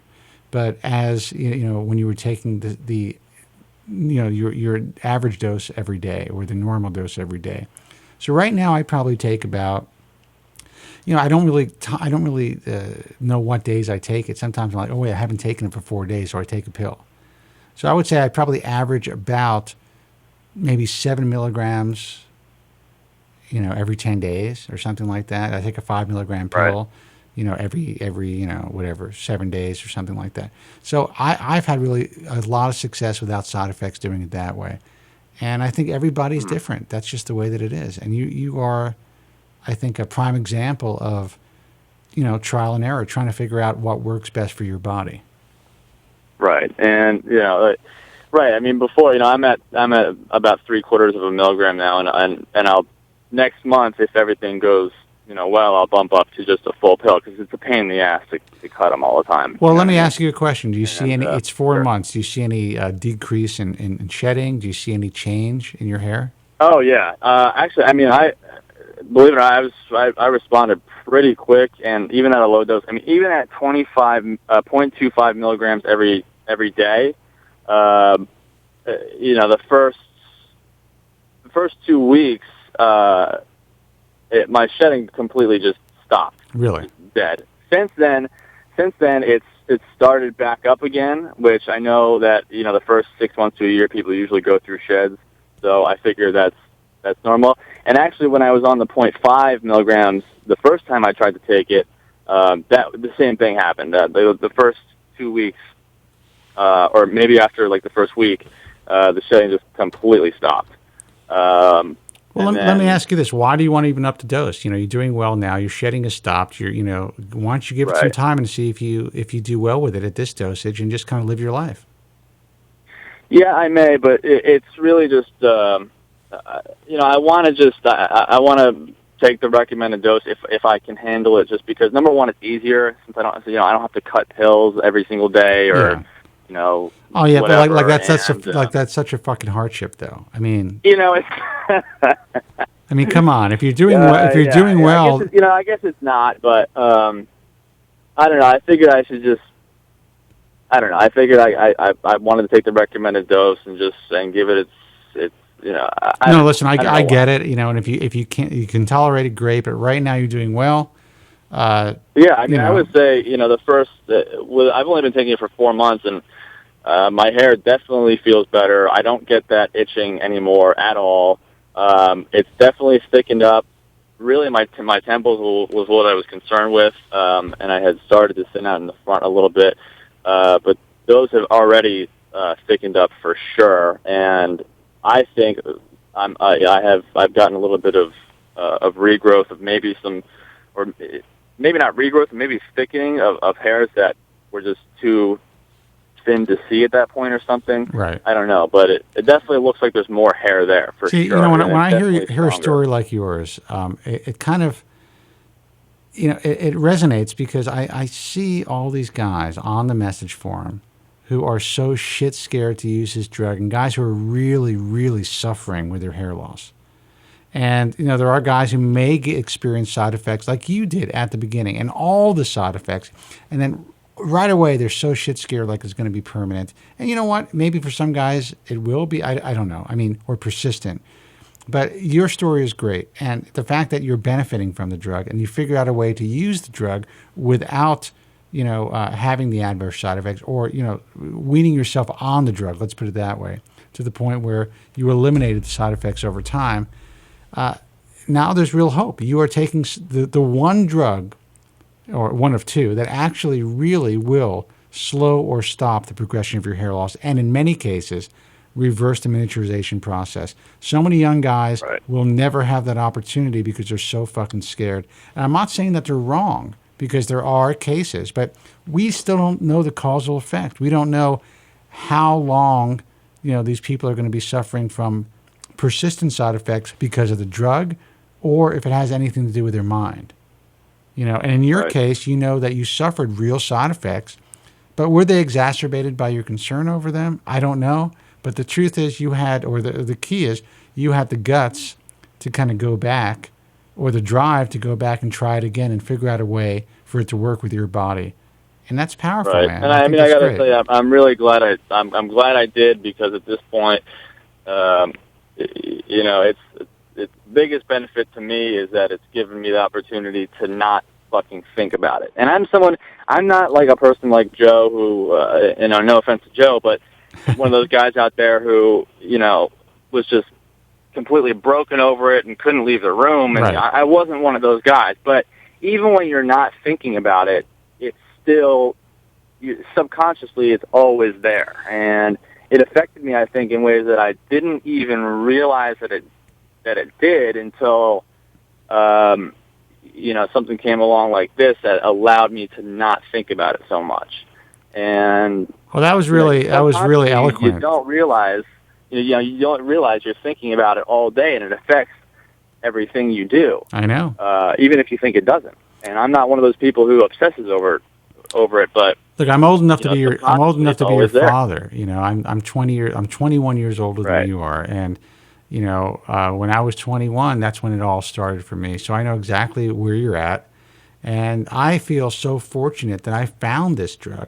And I get so much shit for it. I've gotten death threats for talking about my experience with Finasteride. I mean, I'm not even joking. This isn't hyperbole. One guy in particular actually threatened to kill me. He said it was not a joke.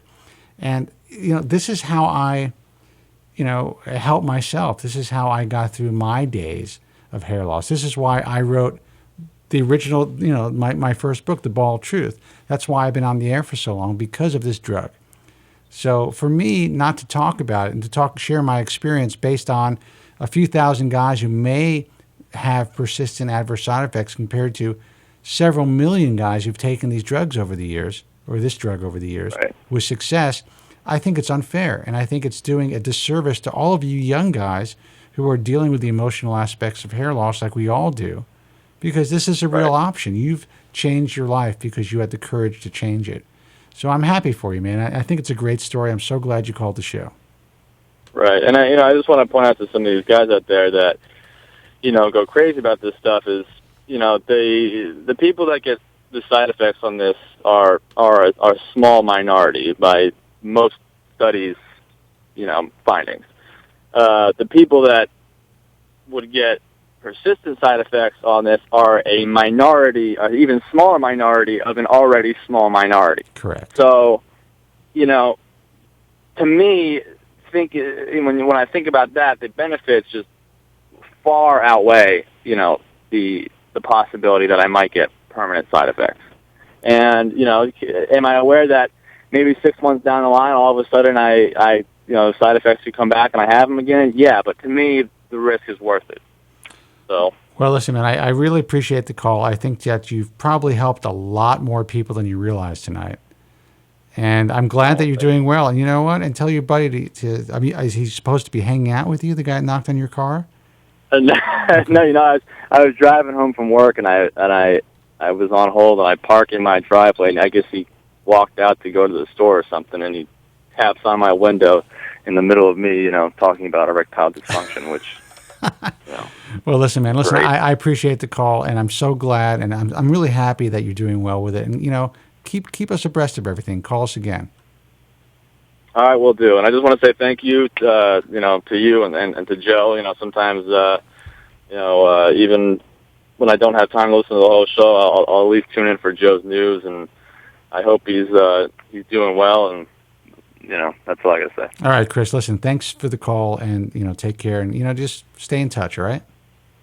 All right. Thanks. Okay. Bye bye. 888-659-3727. Let's take another call. We got a few minutes, so. Hey, you're on the air. Who's this? Spencer. Hey, it's James from North Carolina. Hey, James from North Carolina. What can I do for you? Hey, man. How you doing tonight? I'm not bad, man. I'm doing okay. How you doing?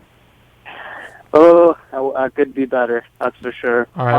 Well, what's the matter? Tell me. Well, let's see. I've called in a couple times. If you remember, I've done a case. I used a partial hairpiece in the front. Oh, shit. And I've been doing you were the guy that was really happy with your hairpiece, though. Yeah, man, I was. I really was. You haven't called. You haven't called in over a year. Well, it's probably about 8 months, something like that. But I'll check in every now and then, just to see how everybody's doing and stuff like that. But yeah, man. New concern. I've been on Finasteride. I've been on Propecia for about 4 years now, since I was 22, and there was a time in April when I couldn't afford it, and I had to go off for about 10, 11 days, something like that. It's funny, like you even just mentioned in the last caller, guys freaking out about it and stuff like that, and like I hear that. But got back on it. Like I said, it was probably out of my system for probably like 12 days, something like that. If anything, I've taken, since I had a consultation with Cooley about late 2009, and we talked about options and stuff like that, and he recommended scaling my dose back of the 0.5 to 3 days a week. And ever since then, I've been doing that. Well, let me ask you a question. I mean, to get back to I mean, did you have adverse side effects? Well, now here it is. Nothing. In all 4 years up until April, I had if you were to call it a side, I had watery semen, right? If anything, and that was not a problem for me in the scale of things. It did not matter that much. Now, fast forward a couple years, I started to notice about 2 months ago erectile dysfunction, like down there. I've never had it before. Right. And I remember being 22, granted this is 4 years ago, I remember being 22 and looking up the side effects and seeing all these sexual side effects and stuff like that and being like, okay, well, this is probably the minority, research the studies up until that point, did it and never thought twice about the studies until, maybe about a month or two ago. Come to find out, it was, I believe, Wednesday last week, I went on the internet and did some research, and just because I noticed in the past 2 months, like I said ED, but that could be out there.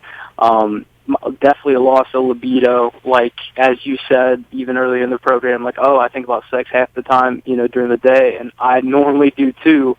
But up until these, past 2 months, like I can definitely say, like, just a total loss for sexual interaction, unless I have like the girl right there and it's going down, like, you know what I mean? Like, well, let me ask you, if it's going down, is there an issue? Right. Well, the person who I've been having sex with for the past 6 months has been my girlfriend. So, it's in a calm, like, setting, like I don't psych myself out type thing. But I will say this, it's different. And I even went on, and I just do not like to do this, like go and see, like, all these guys who are freaking out over the quote-unquote, the post-finasteride syndrome. I mean, and I was so skeptical about those people, like, how much are they really leading on, this and that. I was completely in that boat because I was fine, Spencer. 4 years on this stuff, fine. Like I said, at most, watery semen. Like, and that was not a big deal to me. In the scheme of things. But anyway, over the past, 2 months, I will say it's just been different down there. And even during the day, like I just don't think about sex like I used to. Let me ask you how it came on. I mean, how did you first notice it? Okay, it was really just a lack of interest. And then I'm like, what's going on here? Okay, so 25. So you had a little bit of a lack of interest, but was there any sexual dysfunction, during the act before the lack of interest? No, never straight up given out on me, if my dick has ever given out on me, it's been because I've been too alcohol-induced type thing. It's never been, because of the pill or psyching myself out. So is it possible that, because things do change. From 22 to 25, things can change. And I don't know what your life is like. I don't know if you are getting more involved or more stressed out about your career or making a living or developing a life or your girlfriend, whatever it is. But there are plenty of times in your life where you're going to be thinking a lot less about sex. And I may be exaggerating that sex is in my mind half the day. Sometimes it is because I'm at a point in my life now where I'm not quite as concerned about my career as I was when I was 25 years old, Right. And so, it really depends on where you're at. I find it interesting that you had no sexual issues except you realized you were thinking less about sex. And maybe that kind of manifested things for you. And I'm just trying to be devil's advocate. Right. No. I hear you out, and trust me, dude. I've done the scheme of things. I've thought it through, and definitely that's a factor with doing everything. But it's like I said, I went on the internet, but what we all don't want to do, look at these people's horror stories whose lives have been quote unquote ruined and stuff like that. And of course, we're going to hear more from the people who it didn't work out than the guys who did. Sure. And on the same note, even in this specific thing, we're going to hear from the guys whose dicks don't work as opposed to the guys who cocks work now. You know what I mean? Like, that's right. You're going to hear from the people who are dissatisfied as opposed to the guys who are comfortably living. Right. I mean, like I said, Spencer, I've been on this stuff for 4 years. Like, it's been a habitual thing, and definitely it's been 3 years since I've scaled back to 0.5 every 3 days type thing. Right. So it's not like I've been, had to hit this pill every day, 7 days a week type thing, even like over it. Because I mean, it's doing a real job. It's decreasing cells, the DHT and stuff like that, testosterone. Sure. Like, it's nothing to kind of play around with. So anyway, in research of more of the sides and stuff last week, this is getting a bit into it. Like I discovered all these guys with these different emotional side effects. And as far as some described it as brain fog, like just being in certain situations and not really knowing what to do. And I will say, Spencer, ever since I was young and stuff, I've been super outgoing, like talkative, like can carry on conversation with pretty much anybody. But over the past 3 years, I will say that I even looking back and seeing some of these guys' testimony, and they mentioned anxiousness and even depression, which I didn't even know because the bottle that I get is of Propecia. I'm sorry. The bottle that I get of Finasteride is not from Merck. It's like my local drug retailer, and they put it in a regular prescription bottle. So I had no clue even that depression was now on the label for this stuff. But anyway, in looking back over the course of the past 3 or 4 years and stuff like that, I thought I was dealing with all this stuff emotionally just because I was losing my hair. Like I told you, I did the partial piece and stuff like that to try to make things well. And are you still wearing the partial piece? Well, I have two, and the last one that I ordered was from March. I mean, they're not cheap to say the least, and it's only a partial. It's not like I'm completely bald without it. Right. But just I ran into complications like being out in the bar, and I've even mentioned this in a past phone call. Like I have like a baby face, like very approachable person. Like guys come up to me, they'll rub, like I have longer hair, like they'll rub my hair without even thinking about it. Sure. And it got to a point where the anxiety of someone touching and finding out about my piece, which probably a handful of people, definitely more girls than guys, found out about it. Like kind of, at least it was never directly talked about, but for instance, we'd both be intoxicated and I have a girl go through my hair and kind of, her eyes would get big type thing, like it wasn't natural. And that's, and the last thing on earth I want to do is have a conversation on, how the front of my hair isn't like the last of my hair. That's the last thing I want to do. Well, how does your current girlfriend deal with it? I mean, did she meet you with your hairpiece? You know what, she, and I don't speak about my hair loss to anybody but my girlfriend and even past, like my mother. But they both said things as regards to, I don't care. You look fine without it. it's you. You don't have to wear that thing. And I almost think it's a counterculture like thing that's happened. Whereas I felt confident with the piece on, Right. and then they tell me, oh, well, you look okay, you look fine. You don't need to wear that, because it was causing. And this goes back. I don't expect you to remember this, but it was causing complications. Like I was getting a bunch of red bumps, on my temples from wearing this stuff, and it just became a hassle and changed it every day. And I live with a house full of guys type thing, and to be in the bathroom for more than 20 minutes at a time, you get called a poof type thing, and sure. and all that stuff like that. But no, the hair system, and I'll stick by it to anybody who's listening out there. If say you're a Norwood 5, something like that, and you're terribly troubled about it, they have pieces now that look natural, that you can get away with it enough, and try that.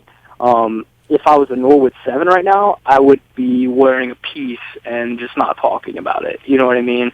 But I'm likely a Norwood 2.5. All my hair trouble is just in the front, it's in the temples, and now it's creeping into the front forelock of my hair, it's going back.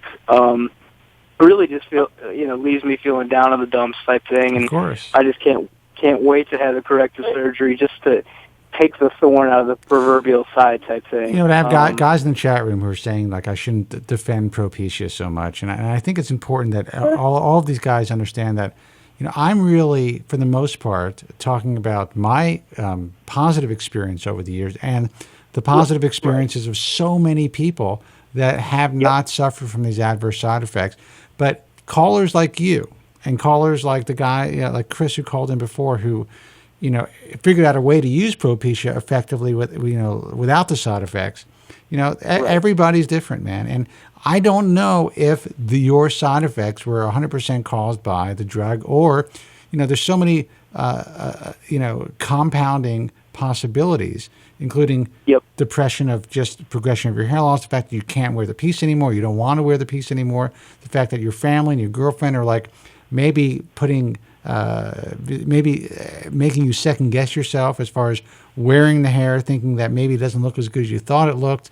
There's so many issues involved, so we just don't know. But you know what? One real issue could be the fact that you are, for whatever reason, after 4 years, no longer reacting well to the drug. So that is a real possibility. So I want you guys out there to realize that I'm not trying to say, this can't happen. Obviously, it's very real to you. Right. Oh, yeah. And Spencer, what else do you have to speak about but your own, personal experience with any drug that you're going to take? Right. And like I said, I've advocated this stuff for 4 years. I've told 2 people about it. I've actually gone on it just because I saw it, sustain what I have. I have no back loss. It's all I have a giant fine head, basically. And I hate it, and I can't wait to get it fixed, man. It will be the devil off my back and the thorn out of my side, once this happened. I will say this. Late last year, my dad, he had to have a major surgery, and there was a loss of my grandmother and just other certain things that have been involved, which could totally affect ED and stuff like that. And I will say it's just been so annoying the past 2 months not being able to get it up on a whim whenever you want to, and then you think about it, and we all know how the mind could snowball even with just worrying about hair. Now if you think about, the little head instead of the big head a little bit, you're going to get even more psyched out. That's right. So I understand everything that's on the table, but I guess my real question is I never really wanted to take minoxidil. I don't even know how to say it because I've only read it, but Rogaine. Right. Never wanted to, didn't want to deal with the hassle, the mess type thing, and was really just happy with Propecia. And I figured after I get my hair transplant, then I will start using Minox type thing to kind of make sure everything's fine. But I guess just in your experience with talking with people like this from the past and stuff like that, would you recommend, if someone were to get off Finasteride, Propecia, would you recommend completely stopping it, or kind of going 1 pill a week or 2 pills a week then the one type thing? I think that's a really good question. And again, I'm not a doctor, but I would definitely suggest that anyone who's been on the drug for a while definitely wean off the drug. The issue is you could actually, kick yourself into even more adverse side effects with any drug that you just stop taking. And I think that you will end up probably having less of a telogen effluvium if you slowly wean yourself off of it as well. So, you might kind of want to wean yourself off while you're getting yourself on minoxidil. And that might kind of perhaps keep you away from having, when you start taking minoxidil, it's possible to have a telogen effluvium from that as well. So you don't know why you may be losing your hair. So it's kind of like it's a tricky situation, but I would never just stop taking any drug, especially a drug that's affecting your hormones. Right. And it's so funny, Spencer, like in my case, I have an older brother, I have a father, I have things like that. No one has the receding hairline in my family that I have. Everybody has hair. Like my dad, he's in his mid-60s right now, and he's his hair's starting to thin, but it's no big deal for him. He's 60 years old. I'm 26 years old today. Yeah. Well, today's your birthday. Yeah. Happy birthday, bro. Yeah, I know, right? Me drinking, watching the Ball of Truth. That's my birthday. I'm drinking, doing the Ball of Truth, and there's guys in the room saying that I have brain fog from Propecia. It's not the Propecia, dude. Yeah. And it's crazy. It's crazy that I bring up that fact, but I did go back and look into these guys talking about anxiety, depression. Like Spencer, I have anxiety a lot of the day, and before I did this research a little bit, I started just attributing everything to you've just psyched yourself out about going bald. That's exactly what you've done, and you've made yourself nervous and anxious and depression. You've brought it all on yourself. That's right. You've looked on the boards type thing and like this, but Spencer, looking back and seeing everything other than no sexual side effects, maybe it was having those mental side effects, or at least helping. You know what? It's very possible. Anything that you put into your body, any new agent, any drug, your body is not really meant to take these things. We're not supposed to put these things in our body. Luckily, thank God for modern medicine, because we're able to cure diseases, and we're able to effectively treat diseases. And this is one issue that is, treated, possibly treated for a lot of guys, or there's possible treatment for a lot of guys. But, any drug, I don't care even if it's an aspirin, could have potential side effects. That's just the way that it is. And we don't know. Everybody's different. So I would prefer not to take this drug as long as I've been taking it for almost 20 years. I would prefer to never have to take an aspirin, but that's just my life. That's what I have to do to get through the day. And God forbid if something does happen and I need to get off this drug, then you know what? I'll cross that bridge when I come to it. But right now, maybe I have some brain fog. Maybe I have some issues of, that I'm not even aware of, where I may be more tired than than I would have been if I wasn't on this drug, or maybe I've suffered a little more depression because of this drug. I don't know. But for the most part, I think this drug has done a great service for me. So I'm going to continue to take it. But I certainly understand why you wouldn't want to. Right. And it's terrible that this has happened, type thing, in the past 2 months, and having these complications and stuff, because, taking that pill every 3 days and stuff like that is, and the guy talked about before, a lot of subliminal things go into play here in all of our anxieties with this torture that we call male pattern baldness. Like, for instance, I would take the pills, and just have satisfactory, and okay, well, I'm keeping what I have, and that would get me through the day, you know what I mean, up until the next point. So now I'm at this crossroad where what I think's been helping me for the past 4 years is harming you. Could potentially be doing worse to me in my mind, and now it's affecting down Look, there. It sucks, man. It sucks, and I understand. I think what could be worse. I mean, and I'm young, going and within the past 4 years, there's definitely been a notice.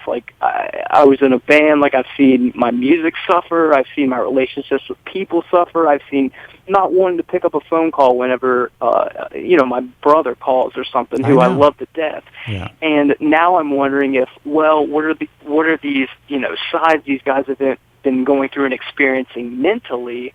What if I've been experiencing that for the past 3 years and just totally attributed it to to my balding?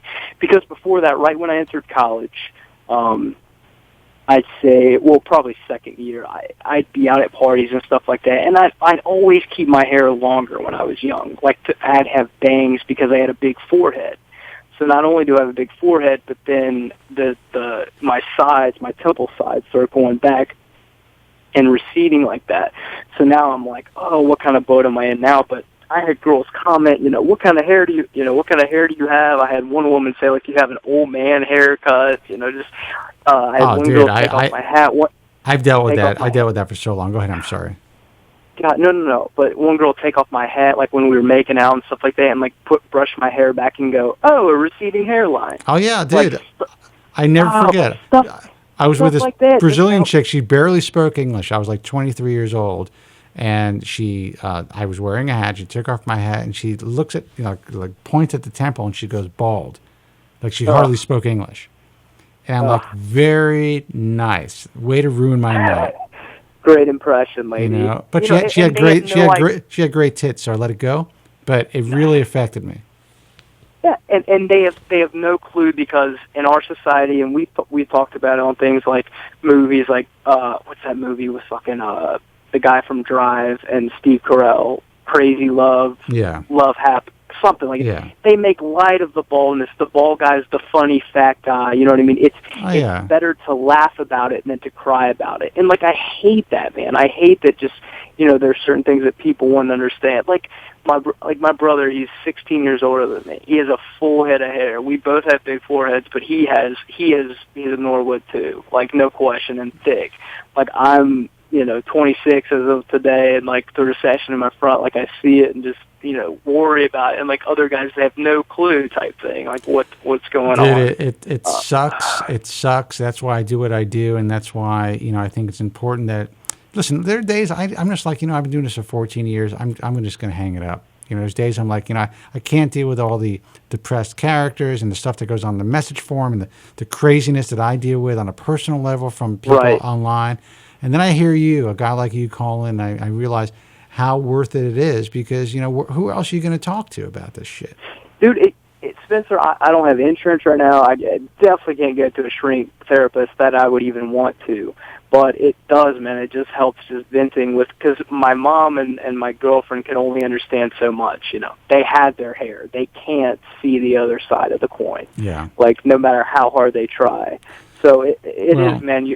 The show's always done a great thing. Like, I'd love to help with anything you want on the Bald Truth. Just because I think, everybody in here, even if people are cynical and stuff like that, it's because they're hurting. And of course. And there are options. There is wearing. There is surgery. There are things like that. I know as soon as I have the money in the bank that I'm getting a consultation done again with Cooley, and taking care of it, and then, like I said, just hoping this thorn's out of the side. Well, bro, listen, I wish I don't mean to cut you off, but we're going to take another call, and then I got to close up. I'm 12 minutes after the hour, but I wish you the best of luck. It's always great hearing from you. I'm really sorry that you're dealing with this issue after so long on finasteride, but really consider what you're going to do. You might want to talk to Dr. Cooley about it before you make a decision, and you may even want to back up on your dosage a little bit more and see what happens. Right. Well, I figured since I'm in, like I asked you the question of just dropping it cold turkey type thing, but I'm in the thing. I'm probably going to take about either a pill a week or 2 pills a week just until my dosage is up, and then kind of take it from there. I will say yesterday I noticed a better day as far as not like I can get a boner type thing, like when I wanted it. Right. But just these past 2 months has just been a torture. Just dealing with what's going on down there, like what's happening. I've never had this before, and then I have to go back to research that I should have done 4 years ago, even though I did look at it. And but I got to tell you, bro. I mean, the fact that you're able to function well today.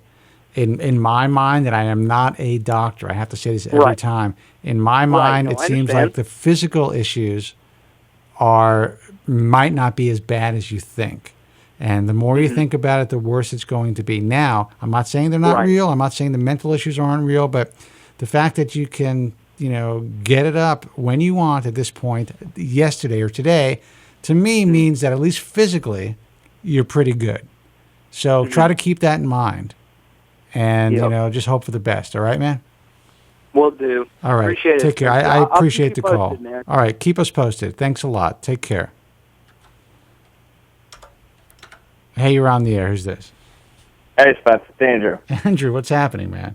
What's going on, man? Not much. I'm taking the show a little after hours tonight. So what's going on? Nothing much. Just got home and I saw the debate over Finasteride and people complaining that you're defending Finasteride a little too much. I'm not really. I'm not even defending it. I want to get the truth out of these guys and trying to figure out what's going on with them. We had a caller before this caller who said that he had all the side effects from Finasteride, and then he decided to kind of play with the dosage and figure it out for himself and let his body adjust. And now he's saying that he's doing well with it. His hair loss has stopped and he has no adverse side effects. He wanted to tell his story. That's a great story, and that's not atypical. This caller, who we've known for a long time, he's called the show years ago, was on Finasteride for 4 years. Then he had some adverse side effects. But as of yesterday, he doesn't seem to have any physical problems. But, he's still hyper concerned about it, which he should be. But all I'm talking about is my experience and the experience of those around me and the majority of people who contact us through the Bald Truth and the American Hair Loss Association and the IHRS, over the last, 14 years. Most of the guys will not experience these side effects.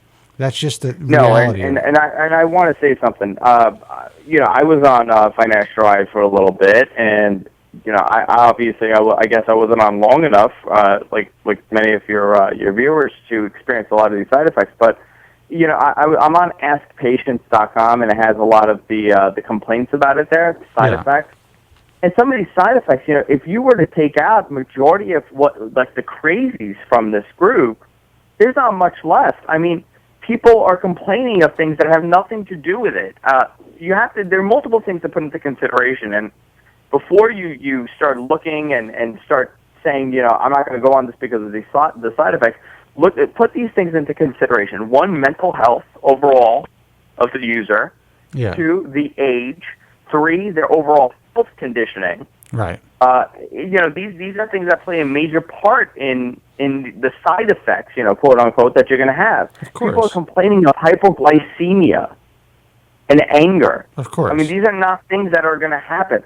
Suicidal thoughts, this guy's complaining about. Look, another guy's complaining of hearing loss. Another guy's complaining of just ridiculous things. Listen, everybody at one point, every guy is going to have some sort of issue. It doesn't matter if you're 28 or 58. You're going to encounter something. You have to step back and look at what else is happening in your life rather than pointing a finger at a drug. Look, now, some of the side effects, some of these people are really suffering from side effects. I mean, that's a given. That's right. But it's a very small percentage. Majority of these people going online and complaining and saying, they're having all these side effects. I mean, and regardless of the sexual side effects, other side effects. But there may be people out there that are having these adverse side effects for whatever reason. But these are the anomalies, And with that said, there's a guy in the chat room who is convinced that I am a Propecia advocate. And Tracy said the truth. I am an advocate for what works.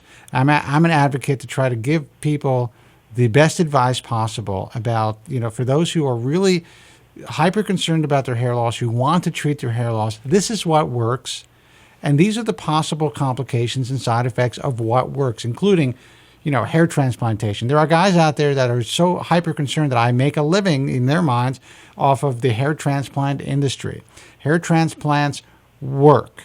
I wish that I can say that every hair transplant doctor out there was doing good work, because if I could say that, I would be making a outrageous amount of money.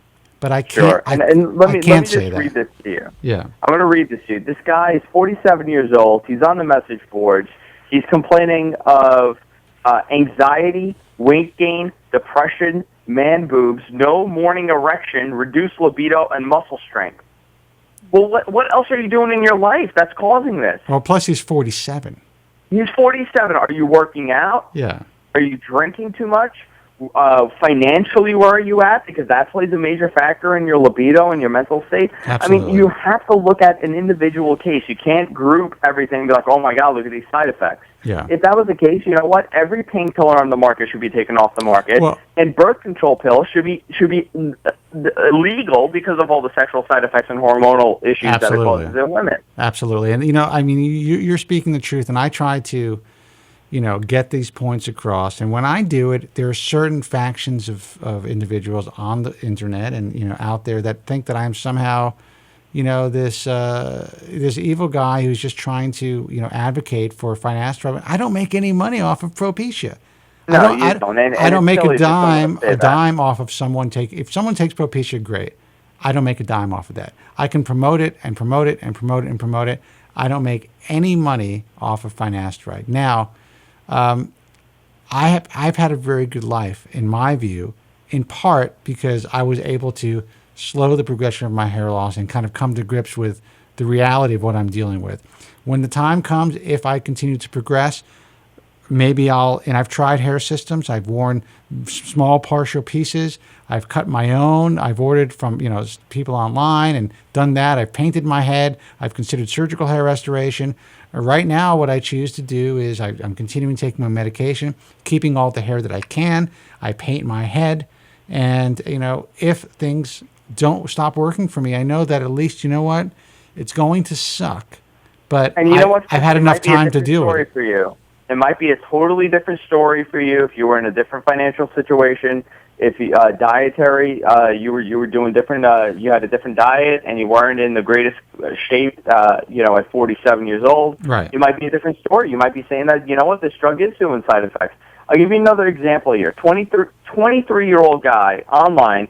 You're going to say, wow, you know what? How could he have sexual side effects? He's 23 years old. Right. Male pattern baldness in his family. Been taking finasteride for about a half a year. About 6 months into the medication, he started having feminine side effects. Right. I like to be touched by men.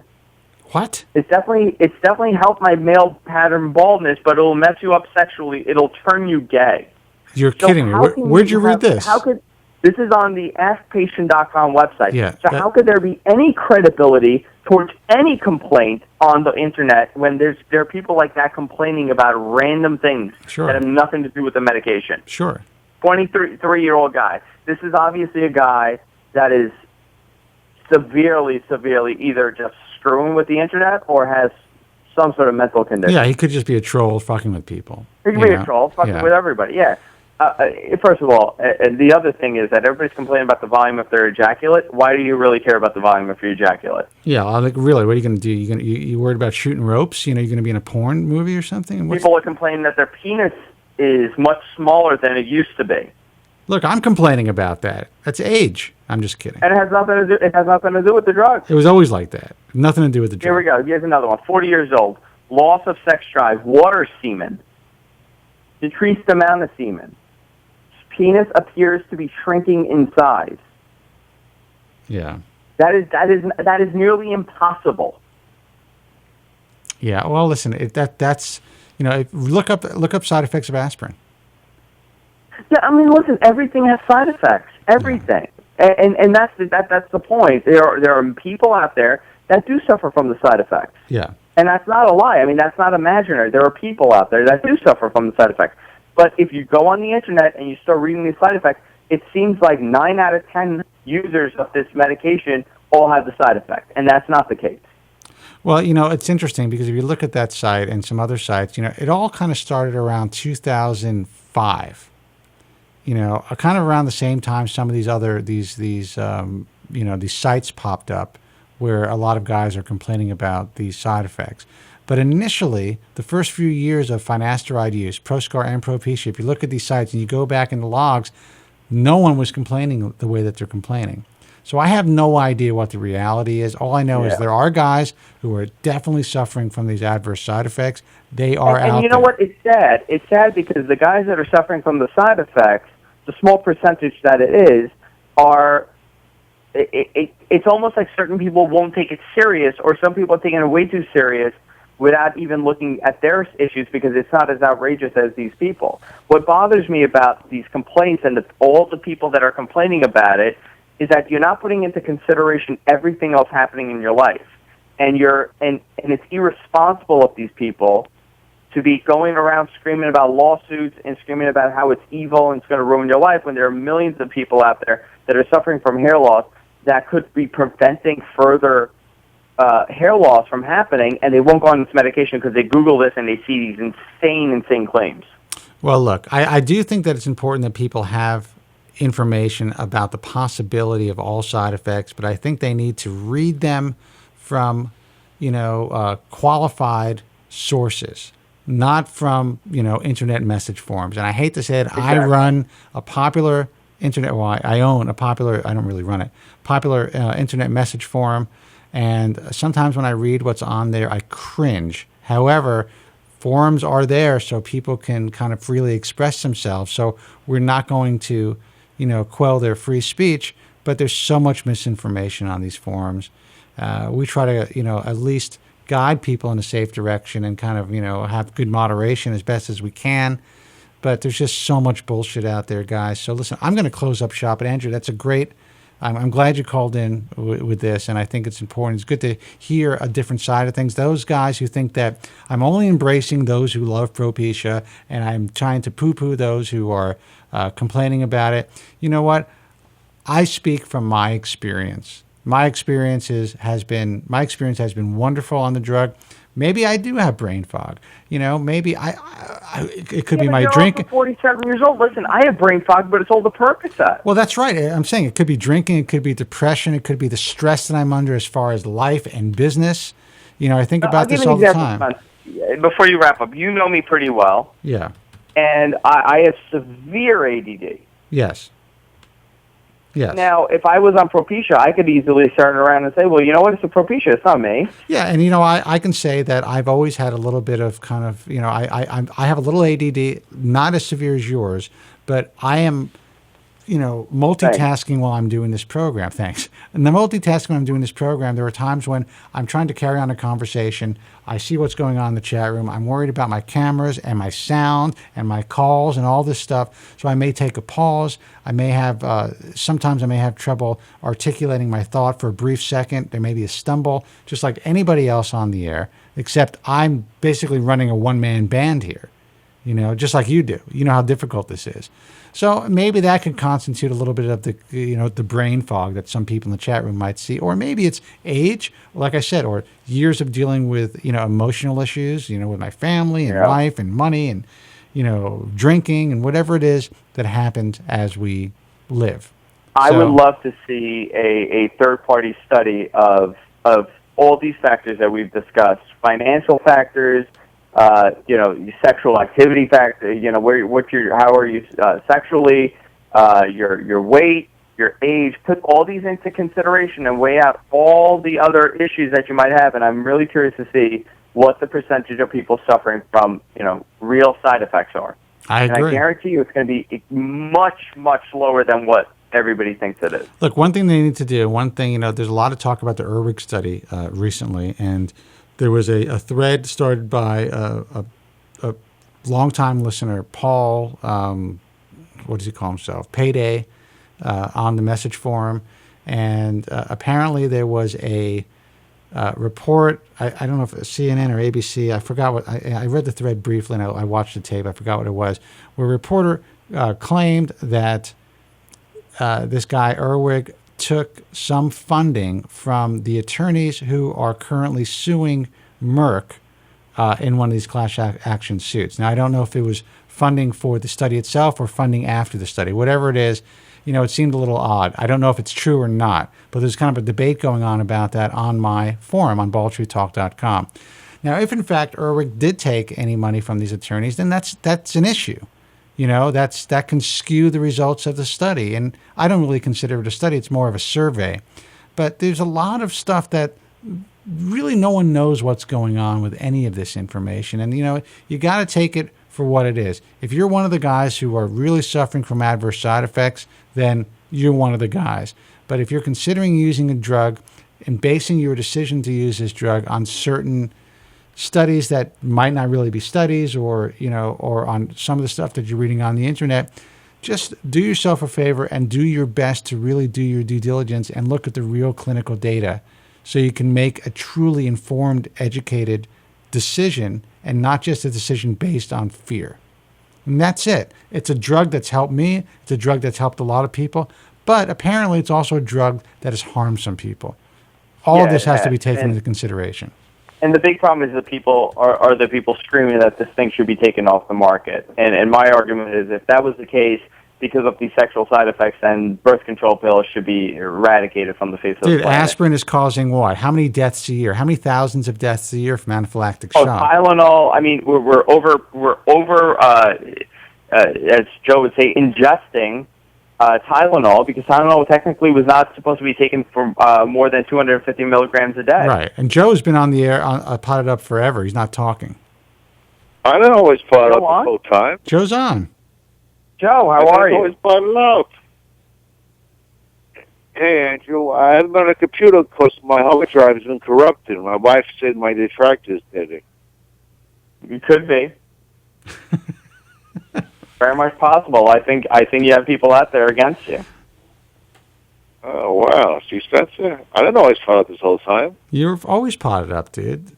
I just can't believe how quiet you are.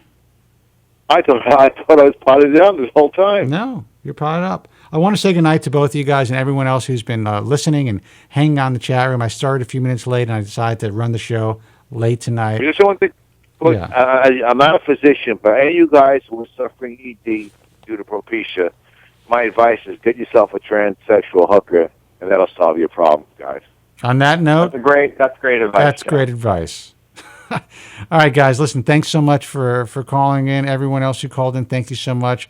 Guys, I am going to close up shop. Let me give out the websites. Of course, thebaldtruth.com to check out archives of the broadcast and, to see some of our live events and stuff like that. Go to thebaldtruth.com. If you want to join the conversation, the discussion after the show, check out baldtruthtalk.com. And, of course, you guys can interact 24/7 on the message forum. What I do ask is, behave, guys. If you guys can just treat each other with respect on the message forum, realize that everybody out there that is on that forum is dealing with the same issue, maybe in some different levels, but everyone is hurting, and we are all dealing with it differently. So try to respect each other. That's baldtruthtalk.com. And if you're a woman dealing with hair loss, I always recommend the site womenshairlossproject.com. We don't get a lot of women calling this program, but there are plenty of women listening to the show and watching the show. So, if you're a woman dealing with hair loss or know someone who is, check out womenshairlossproject.com. Until next time, be strong, God bless, and thank you so much for listening. Have a good night. Thank you very much. I'm sorry for any inconvenience you may have been put to prior to the program, and I'm glad you enjoyed it. And if you could now leave by the exits at the rear, that'd be splendid. Thank you. Thank you.